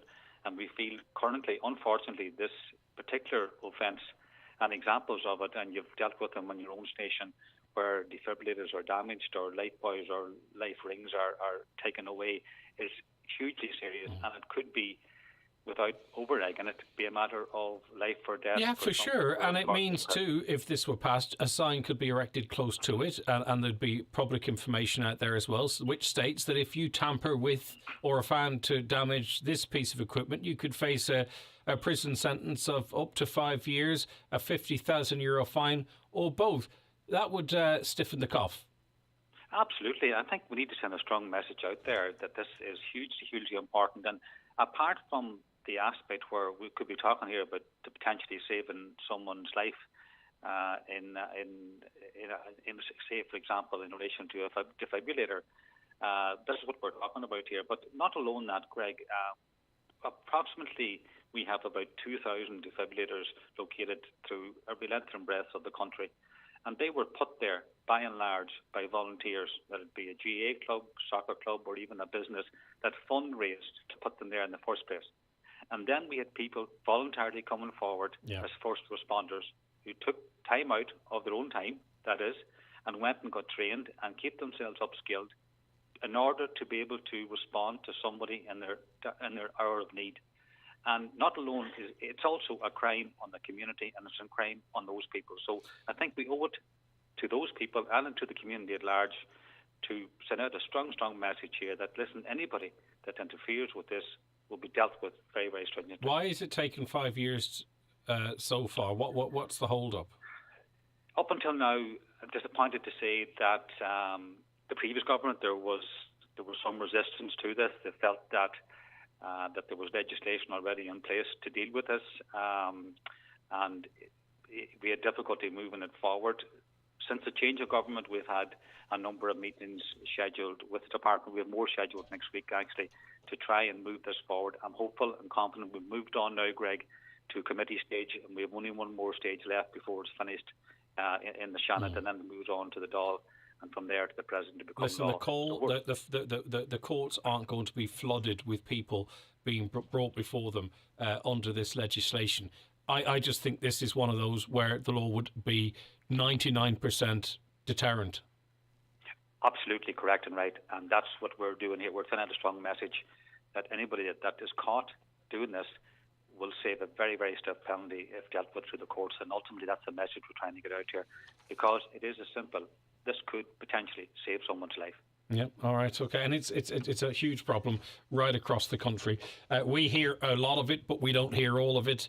I'm not sure if it's all noted and logged as perhaps it should be, because what happens is a lifebuoy's chucked off a bridge here, and the local search and rescue or local volunteers either risk their lives again rooting it out of the water and putting it back where it is, or find some way to replace it without it being treated or logged, as an offence or as an occurrence. So I think there's a lot of this going on, and this would certainly put pay to a lot of it, I think. Thank you for joining us, Senator. No, you're welcome. Thanks for having me on. All right, no, it's our pleasure. Senator Robbie Gallagher there. I think most would agree, would you? If you disagree, of course, 086 60 25,000. Now, we are out and about tomorrow. It's business as usual, by the way. We have our Friday panel between 9 and 10. Discussing lots of big stories, big issues. It's one of the most popular hours of the programme. And then we have Michael and Fanula joining us from 10 to 11. But it's all coming live from Rush Fitness in Letterkenny for the official launch of Donegal's first boutique style fitness suites. Now, I didn't see all of it, but we called down yesterday just to have a look around, and it's beautiful. It's big, it's open, it's airy, and it's in loads of parking and all that kind of stuff, really close to Letterkenny as well. There'll be tours and trials all day, so you're invited to go along. And they didn't ask us to do the official opening. No, you have to have competed for one of the Premier Boxing World titles. That's Jason Quigley, of course. Jason's going to be cutting the ribbon. That's at 6 p.m. But throughout the course of the day, you're invited to go down and have a look at it. We're broadcasting live from it throughout the morning, 9 till 12. A lot of the show, obviously, is what you'd expect, but also we'll get a sense of what's going on there. And as I say, try and talk to you about it, so you can go and have a look at it as well if you're in and around that area. So looking forward to going down and seeing the crew at Rush Fitness for the show tomorrow between 9 and 12. Caller says, why can't the hospital HSE manage the car park themselves? So instead of just getting a small percentage, they'd generate millions over the year, which could be ploughed back into the hospital. Time for the hospital to be more self-sufficient. Arguably, you could say that the car park, the whole notion of it was, you pay a bit for it to be managed. You can use some of the funds for spend on the hospital to extend the car park, and you don't have to rely on central government funding. That model probably at the time was argued as being one which was self-sufficient. But I'm not contradicting you, and I take your point. Come back to us in 3 minutes. The 9 till noon show with Letterkenny Credit Union, now offering mortgages from 40,000 to 600,000 euro with no hidden fees or transaction charges. Letterkenny Credit Union, 9102127. I used to play football here when I was a schoolgirl. Now I'm here coaching the next generation. Being a Garda means thinking quickly, being active and loving the excitement of not knowing what's around the corner. But it also means working as part of a team, guiding young people and helping keep people safe. you'll have plenty of skills that could help you be a Garda. You might not know what they are yet, but they're there. Apply to join as a Garda trainee by the 16th of March at publicjobs.ie. On Garda Síochána, the difference is you. At Hickey, Clark and Langan Insurance Brokers, they compare quotes from all the leading insurers, so you get a great price. Home, motor and van, farm, holiday home, travel and liability insurance, they quote them all. So if the worst happens, you're covered. For a competitive insurance quote today, call Hickey, Clark and Langan on 9126688 or pop into their office at Ballymacool, Letterkenny. Hickey, Clark and Langan General Insurances Limited, trading as Hickey, Clark and Langan, is regulated by the Central Bank of Ireland. Are you troubled with painful varicose veins? With spring only around the corner, why wait to seek treatment? Restore the health and beauty of your legs with rapid access to a vein consultation at Kingsbridge Private Hospital, Letterkenny. Our vascular consultants offer assessment, advice and options on the latest treatments available. Book your appointment today. Visit kingsbridgeprivatehospital.ie to find out more, because life matters. At Chrysler Supermarket, we offer daily specials at our deli with fresh and delicious food to go. Avail of our butcher's weekly specials or choose from a range of healthy options and pre-packed meals, plus many more offers in store. We're open 7 days for your convenience. Chrysler Supermarket, where quality and value is assured. The Three Amigos, Jimmy Buckley, Robert Mazzell and Patrick Feeney are coming back to Donegal. See this amazing show live at Jackson's Hotel Ballybuffet, Monday, February 28th. Tickets priced at €35 and are now on sale at the hotel reception and ticketmaster.ie. This award-winning show is not to be missed. Highland Radio weather updates with Ireland West Airport. Discover Edinburgh this summer with Ryanair's 3 times weekly service. Stunning architecture, endless winding streets and an awe-inspiring castle. Ireland West Airport. You're flying. So today will be a blustery one with bright spells and showers, some of them heavy, some with hail. Temperatures 5 to 7 degrees, but with the breeze, with the wind feeling much colder than that, I am told. Storm Eunice will move up from the southwest tonight. Overnight and Friday morning will be stormy with severe and damaging northwest winds and gusts. There'll be falls of rain, sleet and snow with localised blizzards. There is a risk of coastal flooding too at high tide early on Friday morning. The storm will clear with blustery wintry showers following on Friday afternoon and evening. Right, just want to mention before we go that the Northwest Simon Community Regional Tea Day is taking place today. The charity is calling on the region to host a tea day on Thursday the 7th of February or any day that suits during the month of February. This is the 17th of February, isn't it? Okay, so keep an eye out anywhere locally that's hosting that. Okay, listen, that's where we have to leave it on the programme today. Thank you to all of you who took time to watch or listen to